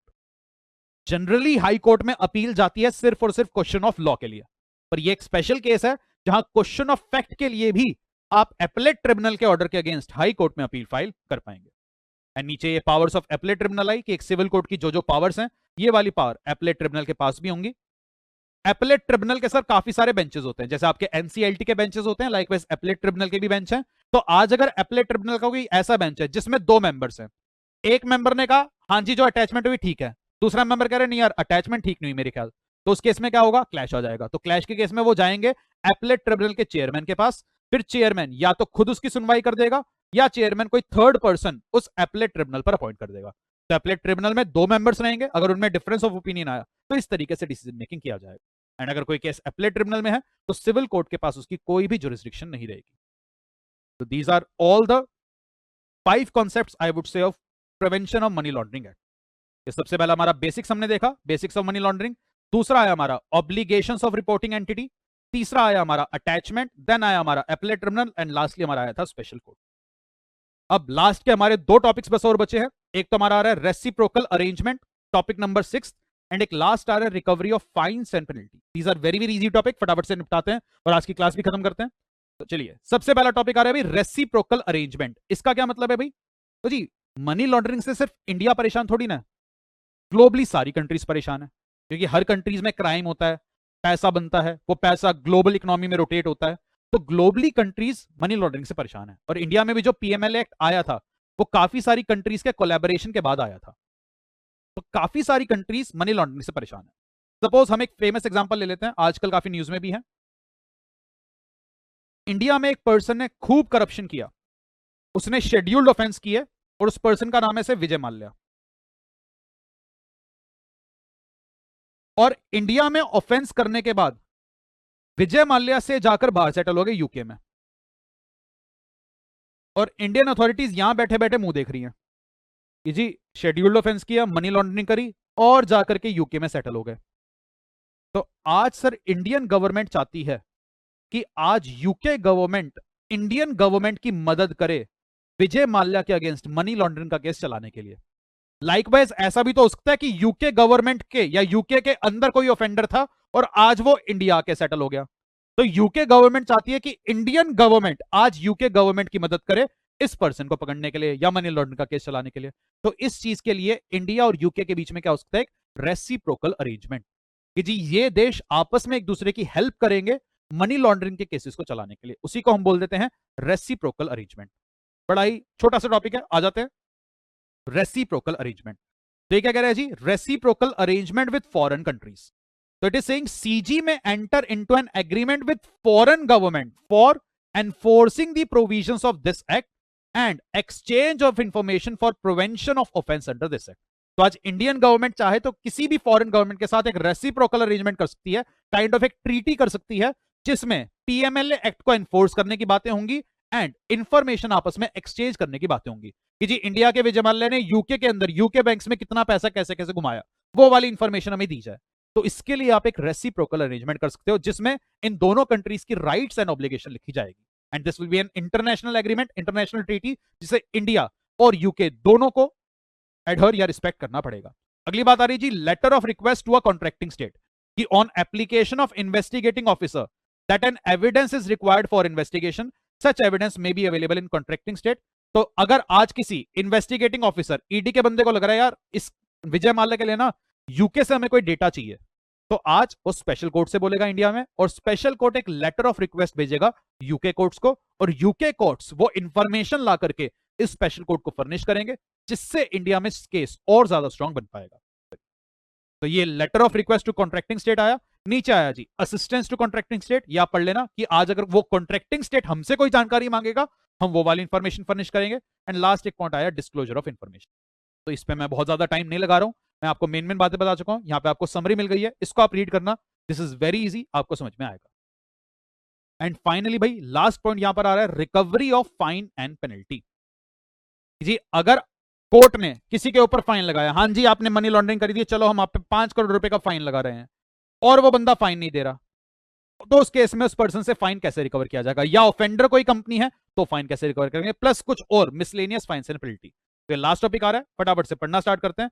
इसमें सर सबसे पहली पनिशमेंट आ रही है पनिशमेंट फॉर विक्सेशियस सर्च, कि आज अगर ईडी का कोई ऑफिसर बिना किसी रीजन के किसी के भी ऑफिस को सर्च कर रहा है, या उसकी प्रॉपर्टी को डिटेन कर रहा है, या उस पर्सन को अरेस्ट कर रहा है और उसके पास कोई भी ग्राउंड नहीं है, वो अपनी पावर का मिसयूज करते हुए किसी की प्रीमाइसेस को सर्च कर रहा है या किसी पर्सन को अरेस्ट कर लेता है, तो जी उस केस में लॉ ने कहा है जी उस ऑफिसर पर 2 साल तक की जेल होगी एंड 50,000 तक का फाइन होगा या बोथ। दैट इज अगर बिना किसी ग्राउंड के आप बेसलेस सर्च कर रहे हो। वेक्सेशियस मतलब कि आपके पास कोई रीजनेबल ग्राउंड नहीं था और आप जबरदस्ती शायद उस पर्सन को डिफेम करने के लिए उसकी प्रीमाइसेस को सर्च कर रहे हैं या उसे अरेस्ट कर रहे हैं। तो these are the consequences against that officer.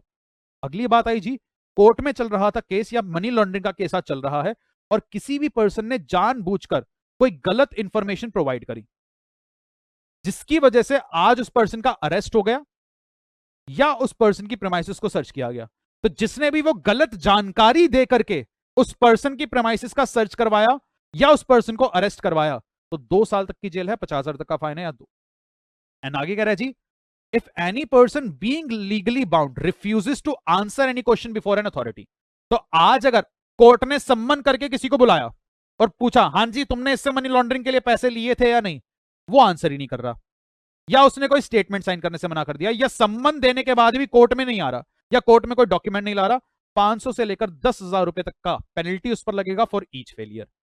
अगली बात आई जी, ये जो दोनों ऑफेंसेस आपने पढ़े सेक्शन 63 के और ये सेक्शन 61 के, इनका कोई भी कॉग्निजेंस कोई भी कोर्ट नहीं लेगा जब तक कंप्लेन कौन नहीं फाइल करेगा, सीजी। दैट इज आपको सीजी की सैंक्शन लेकर ही ये कंप्लेन फाइल करनी पड़ेगी। मतलब आज सपोज मेरे घर के अंदर सर्च हो जाती है और ईडी का एक ऑफिसर आके जबरदस्ती मेरे घर में सर्च कर देता है, कह रहे हैं हर्ष सर आपने ड्रग्स से पैसा कमाया। मैं कहूंगा जी बेकार की बात है, ये तो मेरे को डिफेम किया जा रहा है। तो आज मैं उनके अगेंस्ट कोर्ट में केस फाइल करना चाहूंगा। तो लॉ कह रहा है जी कोर्ट में मेरा केस सिर्फ तभी फाइल हो पाएगा जब मुझे एक प्रीवियस सैंक्शन मिल जाएगा सीजी से। तो पहले मैं सेंट्रल गवर्नमेंट के पास जाऊंगा, सीजी से परमिशन लूंगा कि जी आपके इस ऑफिसर ने गलत तरीके से सर्च करी है, मैं इनके अगेंस्ट केस फाइल करना चाहता हूं, तो जाकर के कोर्ट मेरा केस की सुनवाई करेगी और सीजी मुझे सैंक्शन कितने दिन में देगा, विद इन 90 डेज। अगली बात आई जी, अगर किसी पर्सन पर कोई फाइन या पेनल्टी लगा और 6 महीने तक भी उसने वो फाइन एंड पेनल्टी नहीं चुकाया, तो आज ईडी के पास क्या पावर है, उसके पास वो सारी पावर है जो एक टैक्स रिकवरी ऑफिसर के पास होती है। तो इनकम टैक्स में जो आपका टैक्स रिकवरी ऑफिसर होता है उसके पास जो पावर होती है वो सारी पावर इस डायरेक्टर के पास है। और सर टीआरओ जनरली क्या करता है टैक्स रिकवरी ऑफिसर, कि ये आएगा आपकी प्रॉपर्टी को नीलाम करेगा, आपका घर बार बेचेगा, आपकी गाड़ियां बेचेगा और जितना भी फाइन पेनल्टी का पैसा बनता है वो रिकवर करेगा। देन अगली बात आई भी कि अगर किसी ऑफेंस के लिए कंपनी को दोषी पाएगा कि इस कंपनी ने मनी लॉन्ड्रिंग का ऑफेंस किया, तो ऑब्वियसली उस कंपनी के केस में उस कंपनी के डायरेक्टर्स, ऑफिसर्स, मैनेजर्स ये लोग लायबल हो जाएंगे। और ध्यान रखना यहां पर कंपनी का मीनिंग क्या है, इस वाले सेक्शन में कंपनी के मीनिंग में आपकी फर्म, एसोसिएशन सब कवर्ड है। दैट इज जो भी उस फर्म के पार्टनर्स होंगे, गवर्निंग मेंबर्स होंगे एसोसिएशन के, उनके ऊपर मनी लॉन्ड्रिंग के चार्जेस लगाए जाएंगे। एंड फिर आया ये लास्ट पॉइंट, बड़ा सिंपल सा पॉइंट है। ये क्या कह रहे हैं जी, any property has been attached under section 8। तो एडजुडिकेटिंग अथॉरिटी ने किसी पर्सन की प्रॉपर्टी अटैच कर दी थी और उस पर्सन ने अभी तक अपील फाइल नहीं करी, वो एपेलेट ट्रिब्यूनल के पास अपील फाइल कर सकता था पर अभी उसने अपील फाइल नहीं करी 45 डेज में, और उससे पहले ही उस पर्सन की डेथ हो गई या वो पर्सन हो गया दिवालिया। तो सवाल उठा जी, क्या उस पर्सन के बिहाफ पर उसके लीगल रिप्रेजेंटेटिव या अगर वो दिवालिया हुआ है तो क्या उसका ऑफिशियल असाइन या रिसीवर अपील फाइल कर सकता है? The answer is yes. उनके पास पावर है कि वो एपेलेट ट्रिब्यूनल के पास अपील फाइल कर सकता है। पर सर अगर उसने एपेलेट ट्रिब्यूनल के पास अपील फाइल कर दी थी और उसके बाद मर गया या उसके बाद दिवालिया हो गया, तो लॉ ने कहा जी कोई दिक्कत नहीं, आपके लीगल रिप्रेजेंटेटिव या ऑफिशियल असाइन या रिसीवर एपेलेट ट्रिब्यूनल के आगे आपका केस कंटिन्यू कर सकते हैं। एंड लाइकली ये लास्ट पॉइंट आया कि after passing of the decision of appellate tribunal, अगर हाई कोर्ट में कोई अपील नहीं फाइल हुई थी और वो मर गया था या इंसॉल्वेंट हो गया था, तो आपके लीगल रिप्रेजेंटेटिव या असाइनी हाई कोर्ट में अपील फाइल कर सकते हैं। या अगर अपील फाइल हुई नहीं थी तो आपके अपील फाइल हो गई थी और अपील के दौरान आप मर गए, तो आपके लीगल रिप्रेजेंटेटिव या ऑफिशियल असाइनी हाई कोर्ट में अपील लड़ सकते। तो पहला पॉइंट आपका एपेलेट ट्रिब्यूनल के आया, दूसरा पॉइंट आपका हाई कोर्ट के लिए आया। And this is all about आपका पीएमएलए। सीए फाइनल के सिलेबस में पीएमएलए के बस यही वाले प्रोविजंस कवर्ड है। आई हैव ट्राइड माय बेस्ट कि लेस देन 2 आवर्स में मैं आपका ये पूरा का पूरा पीएमएलए रिवाइज करा पाऊं। तो लगभग हमें 1.5 घंटे का समय लगा ये पूरा का पूरा पीएमएलए रिवाइज करने में। And I have tried to cover each and every crucial topic for exams. I hope इससे आपके एग्जाम्स में काफी हेल्प हो, आप पूरा पीएमएलए रिकलेक्ट कर पाए। यही मेरा टारगेट कहीं ना कहीं आज के इस क्लास में रहा था। तो इससे आपका फायदा रहो। एंड वीडियो की स्टार्टिंग में मैंने आपको बताया था कि अगर आपको ये समरी पीडीएफ चाहिए तो ये आपको मेरे टेलीग्राम चैनल से मिल जाएगी। एंड इसका लिंक आपको इस वीडियो के डिस्क्रिप्शन बॉक्स में मिल जाएगा। मेरे टेलीग्राम चैनल का नाम है C_law_हर्षगुप्ता। तो वहां पर मैं ये वाली समरी अपलोड कर दूंगा, प्लस टाइम टू टाइम जो भी इंपॉर्टेंट डॉक्यूमेंट्स मुझे लगेंगे शेयर करना है वो भी मैं शेयर करता रहूंगा। And honestly saying this is my very first video for CA finals. अगर कोई बच्चा एंड तक इस वीडियो को देख रहा था तो उस सारे बच्चे से मेरी रिक्वेस्ट है कि आपने ये वीडियो पूरी देखी होगी, तो ये पूरी वीडियो देखने के बाद आपका जो भी फीडबैक मेरे लिए हो वो फीडबैक मुझे जरूर दीजिएगा। थोड़ा सा फास्ट आई नो मैं इस वीडियो में जरूर गया और इन डेप्थ हम उतना हर प्रोविजन को एनालाइज नहीं कर पाए क्योंकि ये रिविजनरी वीडियो थी। रेगुलर क्लास के अंदर अगर हमें ये टॉपिक करना होता तो शायद 2 क्लासेस पूरी हमें इसमें लगती, तो ऑलमोस्ट 7-8 घंटे हमें इस टॉपिक के अंदर लग जाते। तो आपका जो भी फीडबैक इस रिविजनरी वीडियो के लिए हो वो मुझे जरूर दीजिएगा। आप ये वाला फीडबैक मुझे मेरे व्हाट्सएप नंबर पर भेज सकते हैं, आप मुझे व्हाट्सएप कर सकते हैं, वरना आप चाहें तो आप इसी वीडियो के कमेंट बॉक्स में जाकर के अपना फीडबैक प्रोवाइड कर सकते हैं।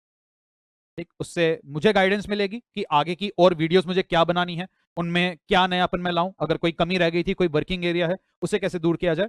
तो उस चीज के लिए आपका फीडबैक मेरे लिए हमेशा हेल्पफुल रहता है। फ्रॉम द वेरी स्टार्टिंग मैं अपने स्टूडेंट से हमेशा फीडबैक लेता हूं, तो जो भी आपका फीडबैक रहे इसके रिगार्डिंग जरूर मुझे बताइएगा। बाकी स्टे सेफ, अपनी हेल्थ का ध्यान रखें, अपनी पढ़ाई अच्छे से करते रहें and all the very best for exams. I will hope कि आपके एग्जाम्स बहुत ही अच्छे जाएं और इस वीडियो से आपको काफी ज्यादा हेल्प मिल पाए। चलिए गाइस, तो आज की रिवीजन वीडियो मैं यहीं पे एंड करता हूं। इसके बाद फिर से मिलते हैं कभी किसी और रिवीजन के लिए। Take care, bye bye.